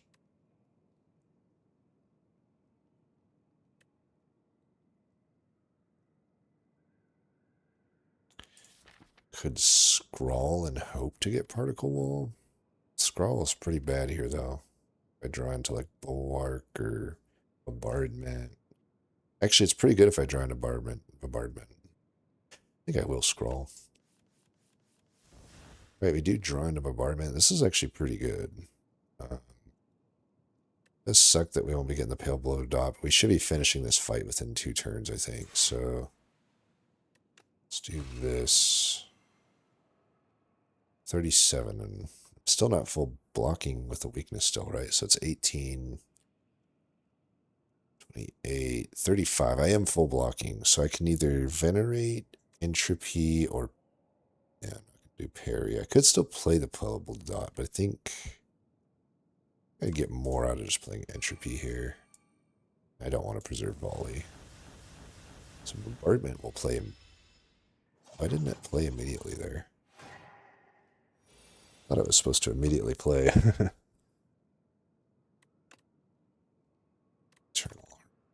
This will transform into a colorless, so, and I'm obviously not going to play that this turn with I got here.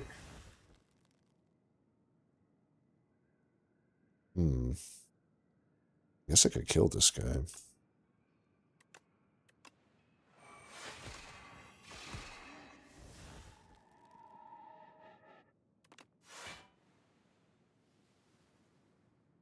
At this point, I kind of want to get Happy Flower. I definitely want to go another turn here if I can. A tuning fork, though, is... Oh, no. If it weren't bad enough that I got 4 relics that have counters, I also have a bombardment that's just screwing with my ability to even do anything there. Oh yeah, the courier. This is why we don't fight Act 3 elites, folks. I went against my own logic here, and now I'm down some HP pointlessly for a completely useless relic that should honestly, in a better designed game, it should not be allowed to be given this late, in my opinion, but okay. Ooh, Convergence. Okay, now we got some cards here. Definitely taking Convergence over the Fine Blade, I think. Still cooking. Get rid of these shitty defends. Alright, I don't think I'm taking on an elite here after seeing that. Just like, there's still so many relics that just do nothing for you at this point in the game. I might as well preserve my health, even with the Pantograph. Like, I want to cook one more time, so I want to take as little damage here as possible. Is Entropy or Prolong better here? Because I don't have the Happy Flower going. I could get Calamity, which gives me a guaranteed, like, turn here. But it also... It does mean I don't play any of the other cards. But is that okay? Because none of them are attacking. Yeah, I think it's Entropy. Oh, it does actually work. Why did I think it wasn't working with Toolbox? It actually is working with Toolbox. Which is funny, because now that I read this, it actually feels like it shouldn't. But it's just the words here, right? It says the first hand you draw. I didn't draw Entropy. It was added to my hand. Because here's the thing. If I am a Kingly Kick or Kingly Punch, and I use Foregone Conclusion, or if I add Kingly Punch through something like this. Obviously, Toolbox is only colorless cards, but if I had another relic that was like add, attack to your hand, it would still be Kingly Kick would be 4. It's the first time seeing it, so it's like, I actually don't think it should do this, but I'll take it. I'm not going to submit that bug report. Anything that can help the player, I might as well go with, right? And even the Entropy here kind of sucks, so ironically, the Prolong would have been better, because at least I get 4 out of it, because I'm definitely playing this. I mean, I have a pen nib ready to go. I don't think we need to think about it that much. This guy gains stuff immediately. I kind of want to just kill one of these guys. Let's hope we chose the right one here. I could play this too if we think it's useful. I don't know. I mean, it is 13 damage. It doesn't... The weak and the vulnerable are wasted, but it does mean that I'll still be able to play Cloak, but I may not be able to play Particle Wall or Gamma Blast. Without knowing where the bombardment's going to hit, I don't think it's worth me playing this.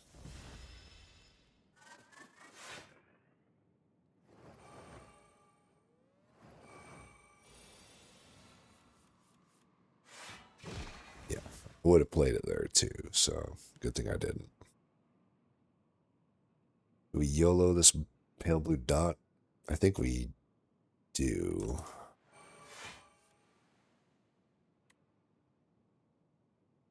I do want to play that.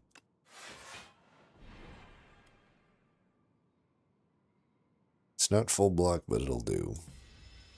And we've been able to get the fork prepped up a little bit more. Oh, it is full block. Right. Totally knew that. Can we get you? Do that.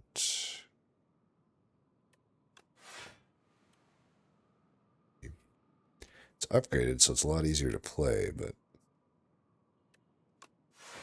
let's see. So you're doing 28. We can just do this.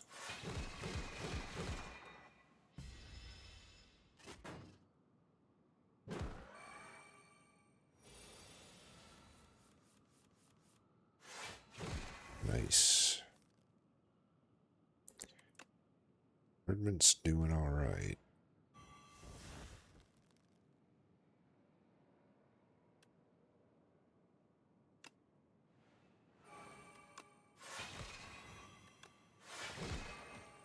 I think that's fine.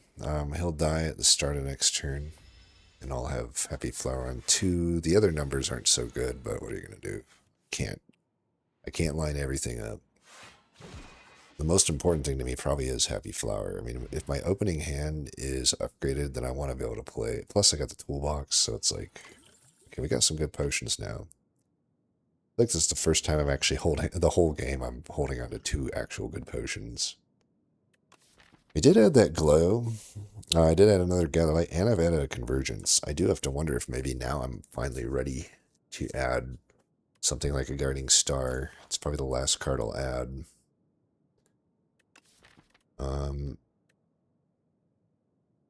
It'd be good into Queen. Take it. It's good into the other guy too. Almost certainly power, I think. Nothing else. I mean, might could slightly benefit from the extra 2 damage. But at this point in the game, it doesn't matter that much. I think generally speaking, if I can just draw cards while playing powers, that's better. Yeah. Now, as for which one, probably Spectrum Shift, I'm thinking. Because I'm just always playing that. Like ASAP. It further incentivized me to do that. We got the pantograph, so we actually fully heal, I think. Yeah, we fully heal, so we can cook. Get rid of the defend. And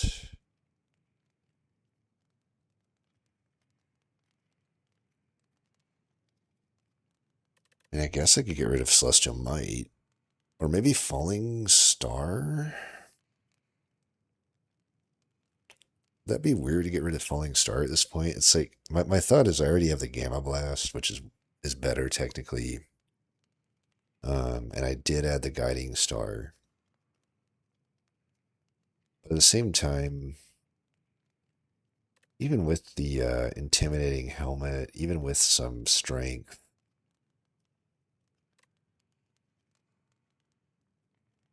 am I really benefiting? Like now that I'm against these bosses, other than like Test Subject Alpha Phase 1, I'm not seeing a giant reason for me to have Celestial Might. It's really hurt by weakness, and I'll be fully weak in the Queen fight. It doesn't proc Pale Blue Dot very well, whereas Falling Star still does. It's just only smoothly played after a hegemony turn. It's not even that smoothly played on a Happy Flower turn. So, it obviously is still good with a pen nib, but I don't really trust myself to make. I'm just gonna be honest. With the bombardment and all the shit that's going on, I can't actually rely on myself to play pen nib that efficiently. I think it is Celestial Might and the defend here that get removed. Hopefully that wasn't a mistake. I want to save these for Queen if I can. Mayhem is typically good. There is a specific low roll with Spectrum Shift that I have encountered before, which is to generate gambits and accidentally just play it. Screw yourself, but that's pretty rare. Equilibrium is always fine too. Restlessness is horrible. One of the worst cards in the game. Granted, at least every now and then you can play it, but this is not the deck to do that. Very tempted to take Mayhem here. It'll earn me. I think it'll just set me up for the fight better than Equilibrium would. Plus, yeah, it's upgraded, so it's 1. Granted, that doesn't get me 4 block now. It's fine. So I'm doing this for sure, though, right? Man, there's like quite a lot of cards here that I actually want to play. I kind of want a Convergence, but if I do that, then I don't get Mayhem into play. Ugh, this is rough.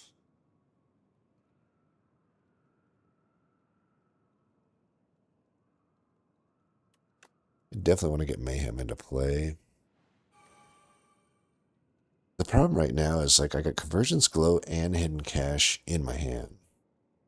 But I also don't want to take like just a giant hit right off the fucking bat here. If I do Bork, I can like take only half the damage, and at least I get the Softened Blade ready to go. Yeah, I think I'm just going to bite the bullet here. It's just rough.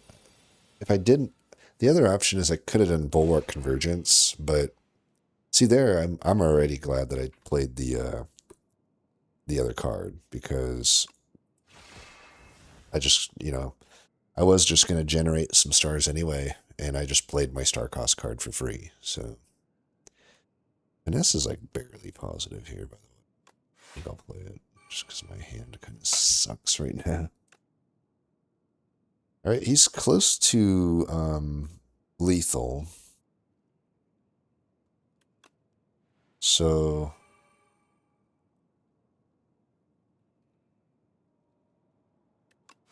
we'll have lethal next turn for sure.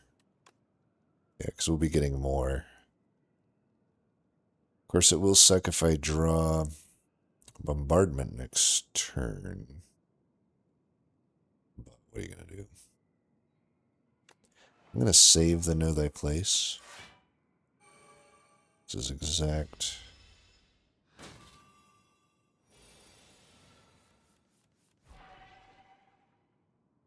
All right, we didn't. We still got Bombardment down there. We got both. It's kind of funny. I still drew pretty well, actually. But I also didn't, right? Because I bottom deck both Pale Blue Dots and the Bombardment. But, you're always going to bottom deck something when you got a big. You ever pen nib? I have to use the pen nib here on this if I'm gonna. Which sucks because like the bolus, then I guess it always comes back though whether I attack or not, right? It'd be nice to do this. It's too bad I can't get lethal though. I definitely don't want to take this damage, and I definitely don't want to use a potion, so hand's kind of forced here. And then I think pretty obviously we just do the Child of Stars here. Unless I want to finesse, try to get like Pale Blue Dot played. I don't know. Child of Stars doesn't necessarily help me other than it gives me some block with Falling Star. I am going to take a pretty big hit next turn. But I don't think there's much I can do. Okay, we can play this, I guess. Let's... Okay, there's the Pale Blue Dot.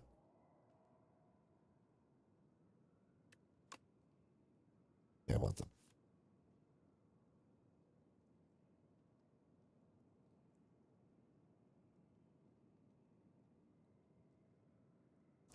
Alright, never mind. Let's do this. That's what we gotta do. If I have to use a potion, I'll use it.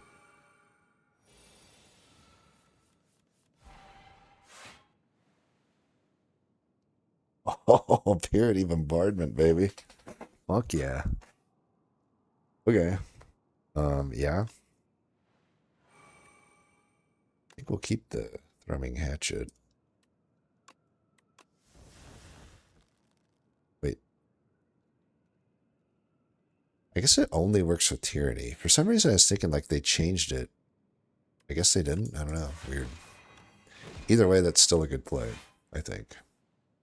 We block most of this.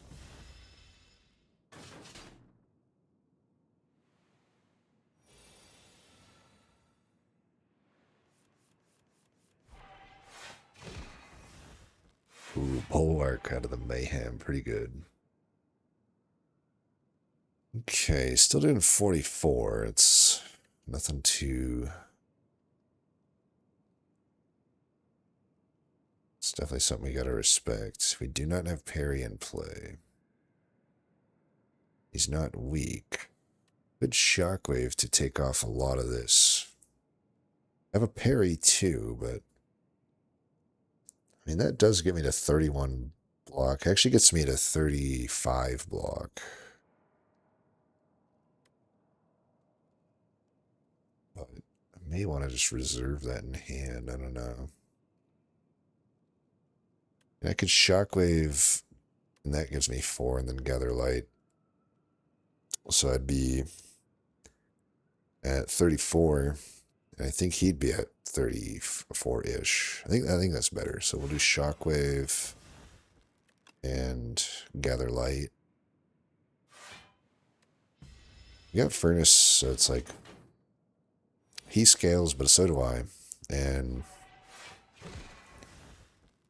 oh, that's good. Okay, we get the good play of blow dot into play now. Definitely do that. Do I want to save that still? I think so. This shitty card here. I gotta make sure that I proc the the thing is the thing. You know, I may have to use this here. It doesn't even kill him.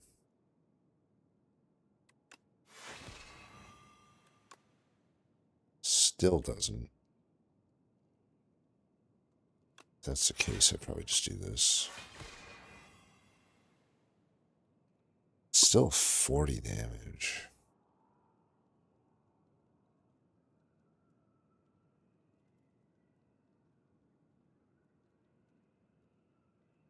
Take 11 here.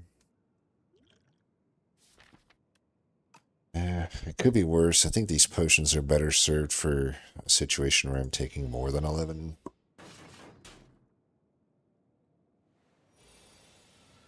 Or is it 16? Oh no. Okay, well, we definitely got to kill him here, but then... Oh, then the following turn I'm fucked. I actually don't want to kill him here, maybe. Like... So you're doing 8 by 6. That's 48, right? Is that right? 48. So I'm taking 13 right now, but I can actually generate some additional block here. I kill him next turn, then I don't have the, not to worry about the no block situation. The problem right now is these potions might not even get me out of that no block situation, so... Basically, I can use this to generate black. It's so bad, man. It's not as bad as the Gambit, but you see what I'm saying. Like, sometimes you just get fucked over here, but you gotta take the good with the bad, I guess. Let's do this. 55. I can still play that.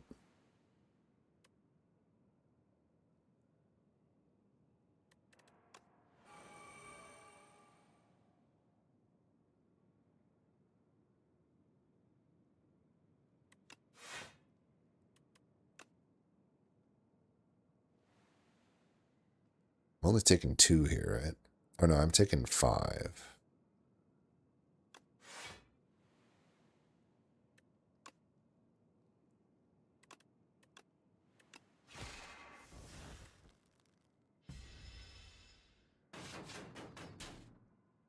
Three, so he'll die.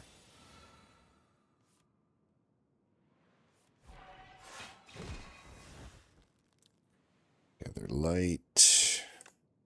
You still want to proc the the thing. It's making me a lot of bad colorless cards, by the way. The bomb fucking sucks.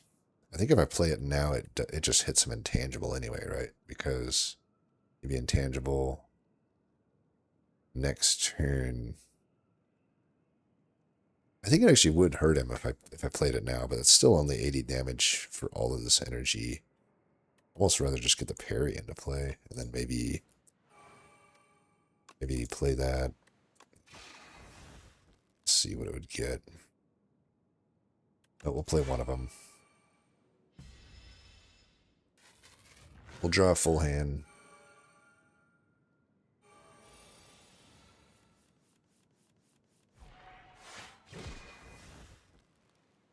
Right, we've kept to know thy place for this very moment, potentially. It is time to use it. Though I'm still a little... I somehow have no fucking defensive cards whatsoever, even though I drew a full fucking hand. That's why we have a card like this. Hopefully it does the job.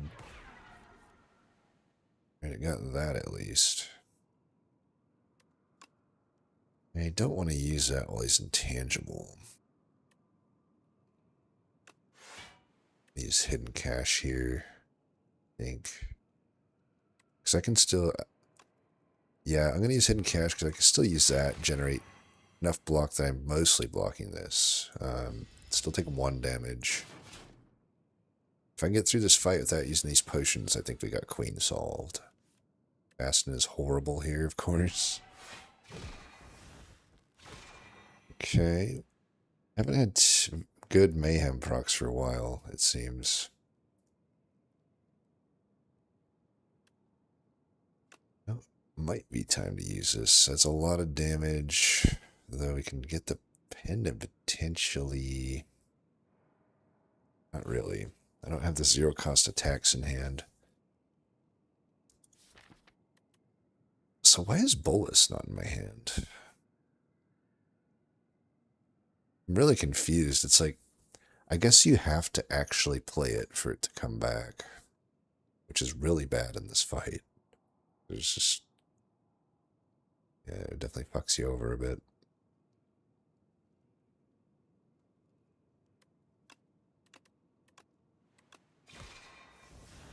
Drumming, fuck shit.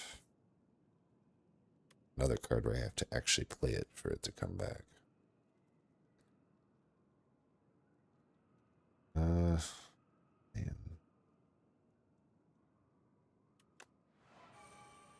These draws are so fucking bad, man. Ay, ay, ay.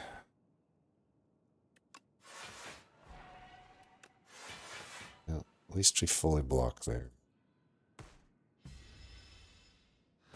But we just didn't deal much damage, which sucks, but I don't know. If I get the pendant will actually be naturally primed if I don't play an attack here. Okay, perfect. So next turn, we should have lethal because this will kill him. As long as I remember not to play any damage here. So what do I want to do this turn? Does it even matter what I do this turn? I should play as many skills as possible, I suppose, to get that ready to go for the next fight. We'll actually have some pretty good numbers here, it looks like.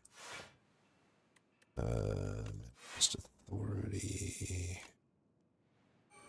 And the tuning fork number, I guess, might not be good, but we'll see. Get it up. It's queen, so I don't need it to actually be that high. I only need it like the 3rd turn, if anything. So actually 4 might be a good number.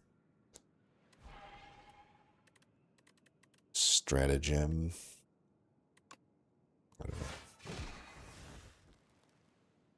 Okay, so we can kill him right now. 333 damage. I don't know, there's an argument to be made still that, like, just prepping this up is better. I kind of think maybe that's true. Like, that 2nd turn. Yeah, I think we do that. At least get to 6, I don't know. But yeah, we got a good happy flower. And then we don't care about. We just need to hit the pen nib like twice, importantly, with the Sovereign Blade, I would think, to really solve this fight. I guess we'll save these potions for when we really need them. Okay, we didn't get nearly as good of a opener here. The finesse is fine. It's not like too bad to start with, but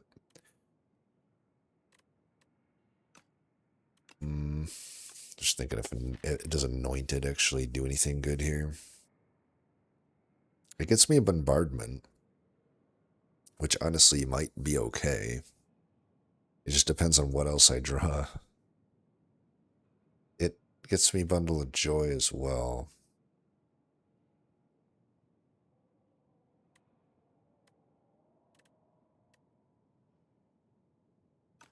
It is hard.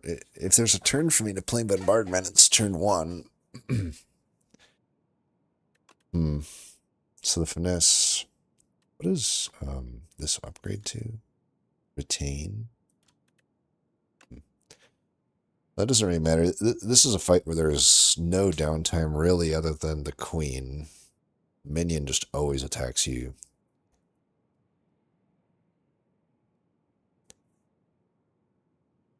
Because I'd have to... I wish Anointed was at least like 0 cost.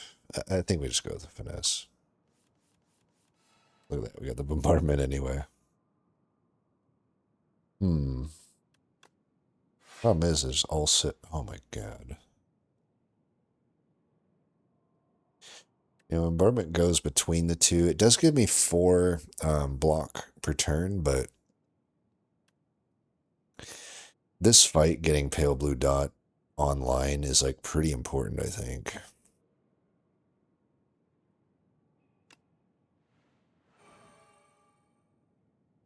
I guess I could still play bombardment if I don't want to get furnace and child into play.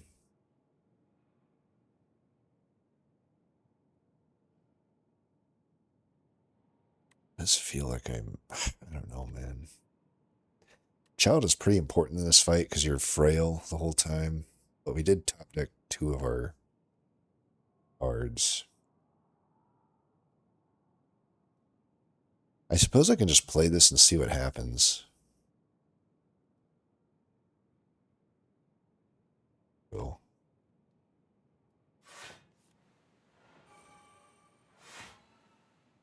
So I think I'll get bombardment in because it will help proc pale blue dot. And now we've procced it. So we've procced pale blue dot now. So it did earn me... I should have done this first. I think I will do this. Maybe not the other.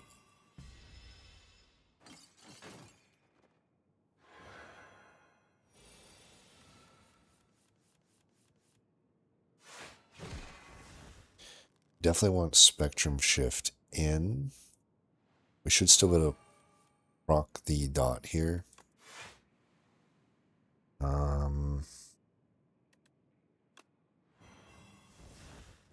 Don't need Bundle of Joy or Parry here. Con is not great here.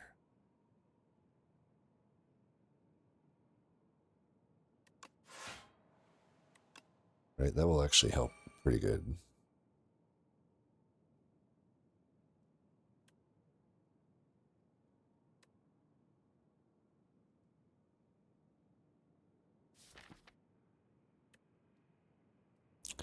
I don't love the cards coming up anyway. I might just play this. Right, that's fine. As long as I get to play Hidden Cash, I'm fine. Because I need to play that for sure. I already got the other thing in, so this is fine. I don't have to play it this turn necessarily because I do have that convergence, but let's see what this gets us. Right, Bulwark, that's pretty good. Genemy would have been nice to play, but I at least already have the Automaton on top of the Happy Flower next turn, so... and we got the convergence, so... let's do that. I think we're going to be fine here. I don't think I'll... I held this... I bought this Orbic Acid for $100 in Act 2, I believe, and I probably will never end up using it. That's fine. That just means things went pretty well. It was there for if things didn't go well. Okay, I can play the other pale blue dot, which I think I will do. Beat down is not doing anything. I didn't get the furnace in play, so this is pretty weak here, and I haven't really played much stuff in general. We finally got a good big on target at least. Is beatdown worse? I think beatdown might sometimes do something.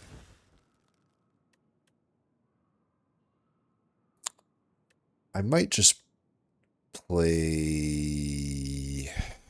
Hegemony here plus Gather Light, just so I have some energy this turn.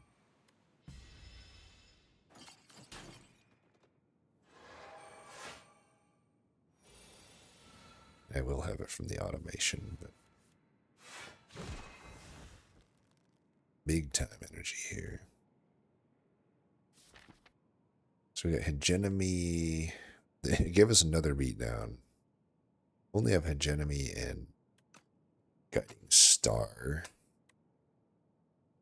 We got Pen Nib. For sure we're going to play that. Sure we're going to play that. For sure we want to play that.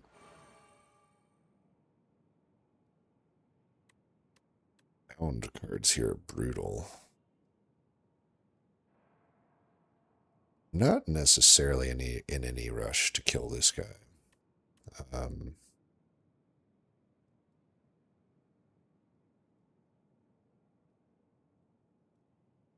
does this do? Okay, I'm already full blocking. It feels wrong to pop this here. And I just want to draw. It's not really giving me any guidance.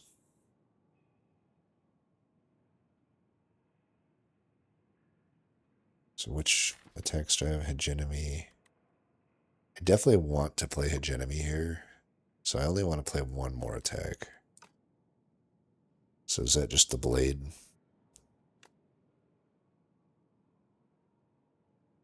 It's the blade.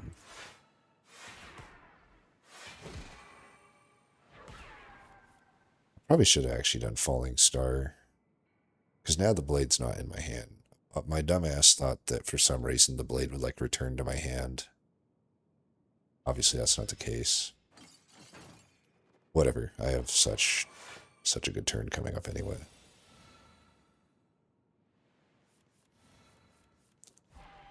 We redrew it anyway. Probably should kill him here. I don't think I'm going to be able to block this. This is 40. It's actually just pretty much the same as Queen's first attack. It's actually not much higher. 48, right? So if I can block it, maybe I should try. Also, maybe get him in death range if I need to. So 48. Damn.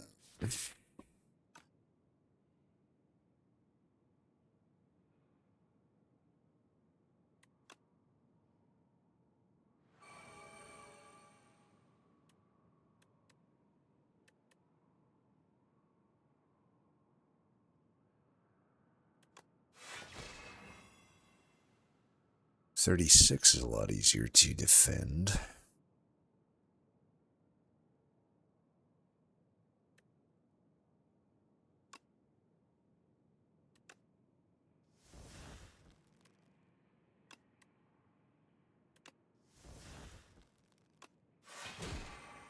$35. We're already retaining our hand, but at the same time, I probably want these other cards here. Let's just do this. I'm trying to get some damage on the queen just to make it so I don't have to do much as much with her once I eliminate this guy.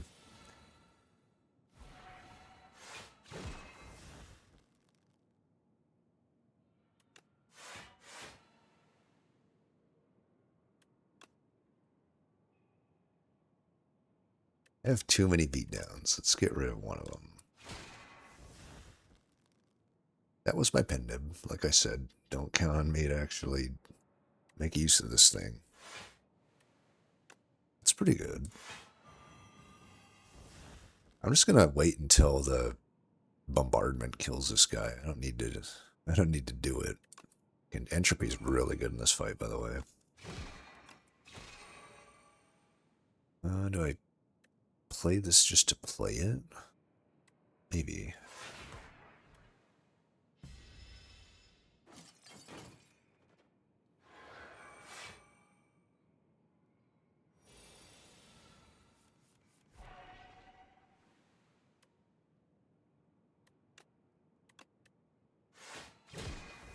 Stupid throwing hatchet.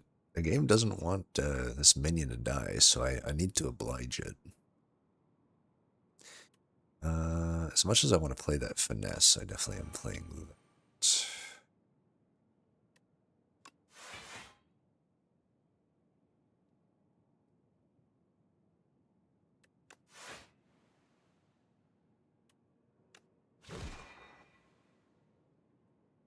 I have to play this one more time to proc Pale Blue Dot.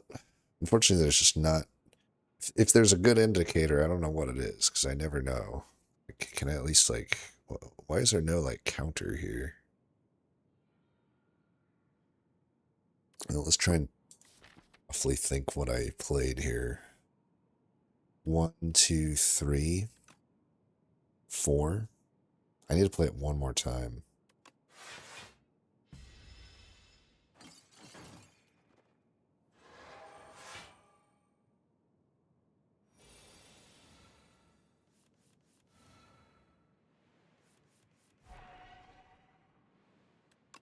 Always worse than beatdown, I would say. Rolling Boulder. Wait, he's doing 45? Might have to kill him finally. Might have to kill him finally.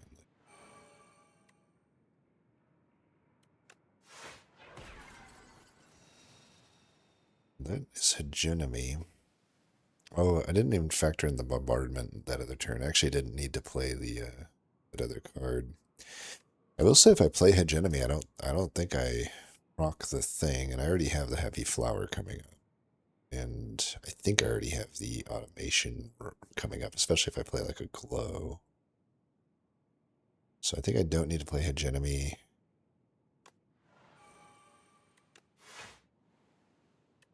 Jesus. So many beatdowns.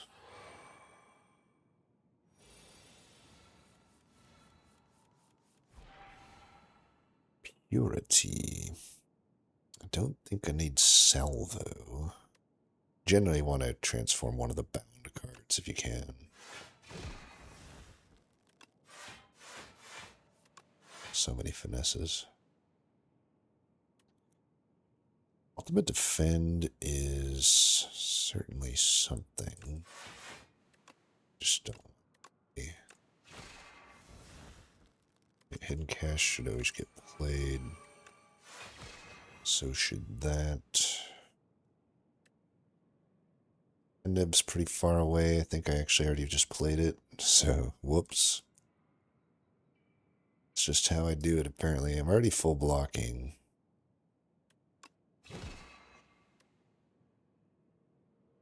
Would be weird to venerate here. I feel like I just want to keep this. I still got a little ways to go on this guy, so like I might as well keep it for the block. Production.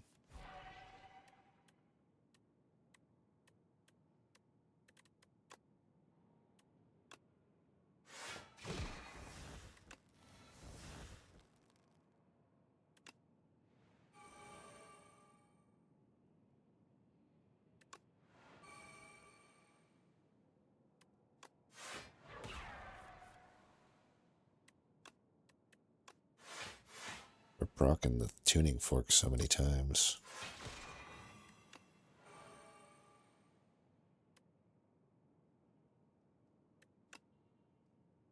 He's close to death.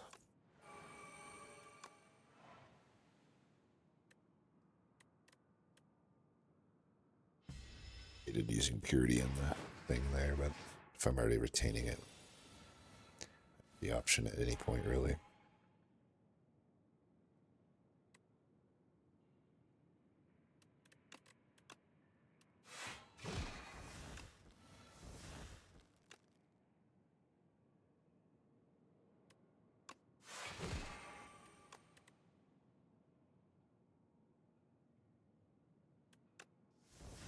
Guess he's just dead. It's already dead, okay. Alright, yeah, we did not need our urbic acid. It actually ended up being a pretty strong run, all things considered. I gotta say, the meat cleaver definitely amazing. I'm glad I took that. I'm glad I didn't talk myself out of it. I just have had some situations with meat cleaver recently where it's like I couldn't justify cooking because I was in such dire situations. That's always my worry. Like you saw at the start of Act 2, we took a ton of damage within 2 fights. And that can happen in Act 3 just the same. And in those situations, it's like I just have to rest. I can't actually, even though you do get the 9 max HP, often you're resting for like 20-ish HP, so it just depends, right? Or like I have like a priority upgrade or something. But certainly, usually you can justify cooking, and if you can, it's really good. So, yeah.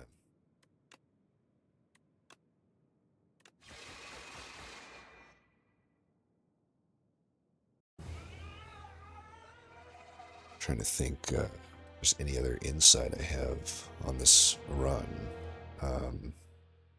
We only killed 4 elites. Becoming more and more common. I think 6 is still like the sweet spot for me, but I've had runs recently where it's like 3 or 4 elites. Because like you kind of saw at the end, it's like I am usually avoiding any elites in Act 3 these days. Because it's just not worth it. It's like, we probably could justify it here with our pantograph, but especially like you don't have a pantograph, I don't know. I would just rather have HP. Like very, very few relics late game, if they do anything at all, are even going to be better than like 20 HP or something, and that's on the low end, right? I'm trying to think what my average HP loss is to Act 3 elites. I'm pretty sure it's like closer to like 25 if I'm not mistaken. But, if you factor that in, it's just like, okay, you could just have that HP for the boss, and maybe you don't have to rest at a campfire or something, and you can do something else like upgrade or cook, right?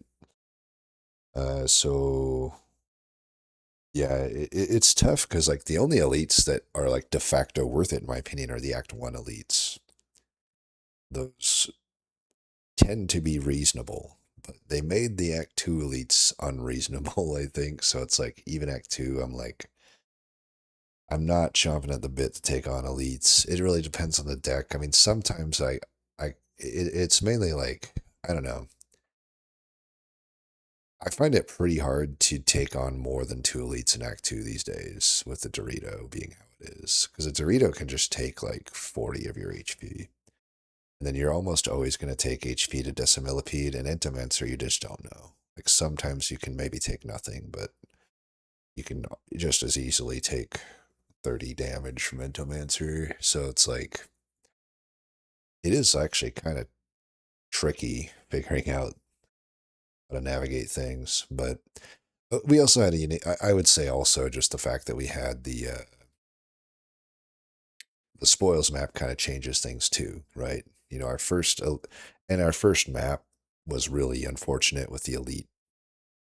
Like we were only able to take on 1 elite. It just made sense with the map. So there is that. All of that factors in as well. But I guess the moral of the story is like you can still win without taking on elites, but maybe still shoot for like around 6. But a run like this where you have like spoils map and meat cleaver, it might make sense to not take on them, all of them. Card wise, I gotta say, there's just a lot of usual suspects in here that tend to perform well for me. It's interesting. I saw one post that somebody was I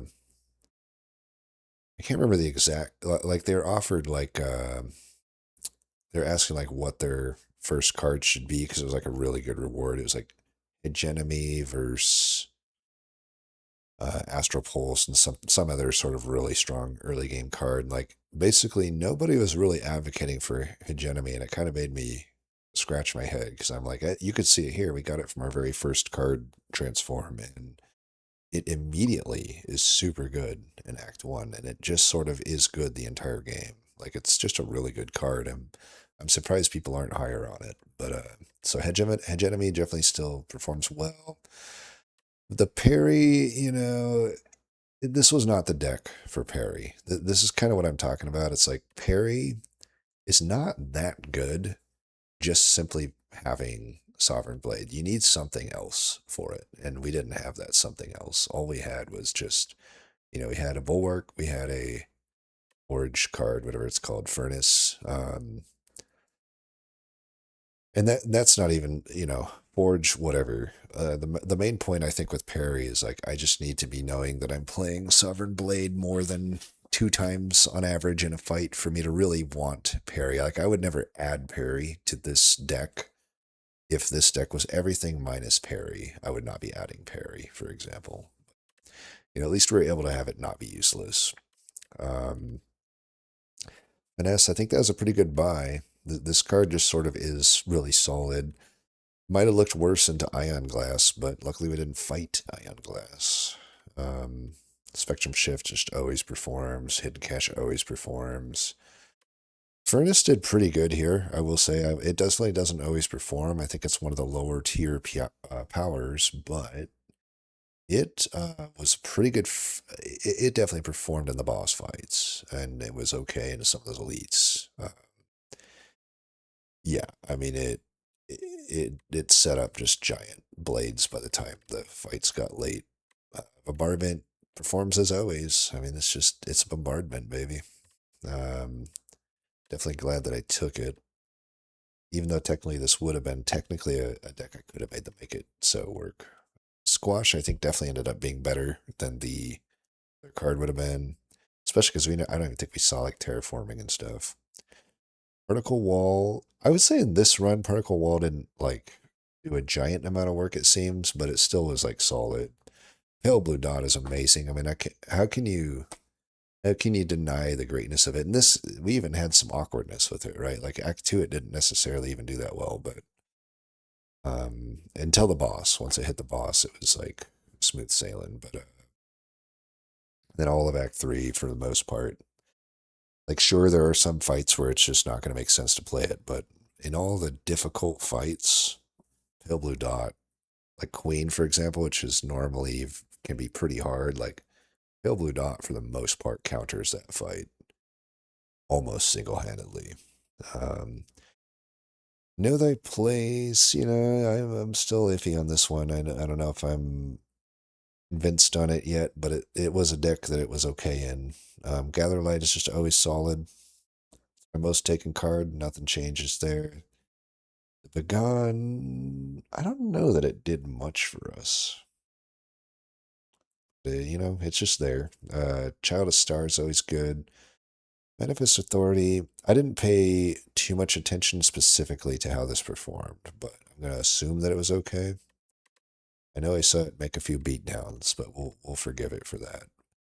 Bulwark is always solid, though I don't even know if it was like that. It's often, it is talked up a lot, and I agree that it's an S tier card, but I'm just looking through my deck here, and I would say of everything I've named off so far, Bulwark probably did not outperform half the cards that I just named off, for what that's worth. But it's still like pretty solid. Gamma Blast, like I mentioned, this thing hasn't really typically been performing for me, but this run it did pretty well, I would say. Um, and we got it pretty early, and it was even like a questionable ad at the time. But it worked out. It definitely was good. Bundle of Joy didn't I don't think did much for us in this one. We never ended up with the pillars. It would have looked better with the pillars, of course, but it's just kind of a wild card. Even if you don't have pillars, it's a wild card that you can have to maybe get you out of something. I think it's okay to include, but I don't think it performed in this run. Then unupgraded pale blue dye. We just kind of had it to get some extra card draw. Could almost say that was a questionable ad, though. But I think it did okay. Gather light again. Glow's also. We had the big three. The big three are for me at least are gather light, hidden cache, and glow. Those are the three commons that are just making its way into almost every one of my decks. Convergence. I started using Jorbs's sort of data model recently, and I was a little surprised to see that Convergence actually is my top card if you use his Elo system.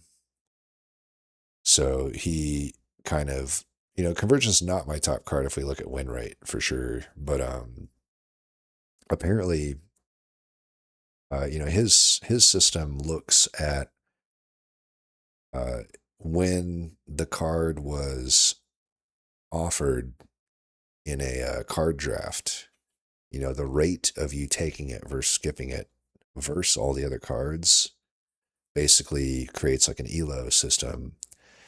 And according to that, Convergence is actually my highest elo card, interestingly enough. But it is good. I just still don't, I'm still not sure what to think of the card. It's like super takeable, right? So I think for his system, the elo thing, it basically it highly ranks takeability.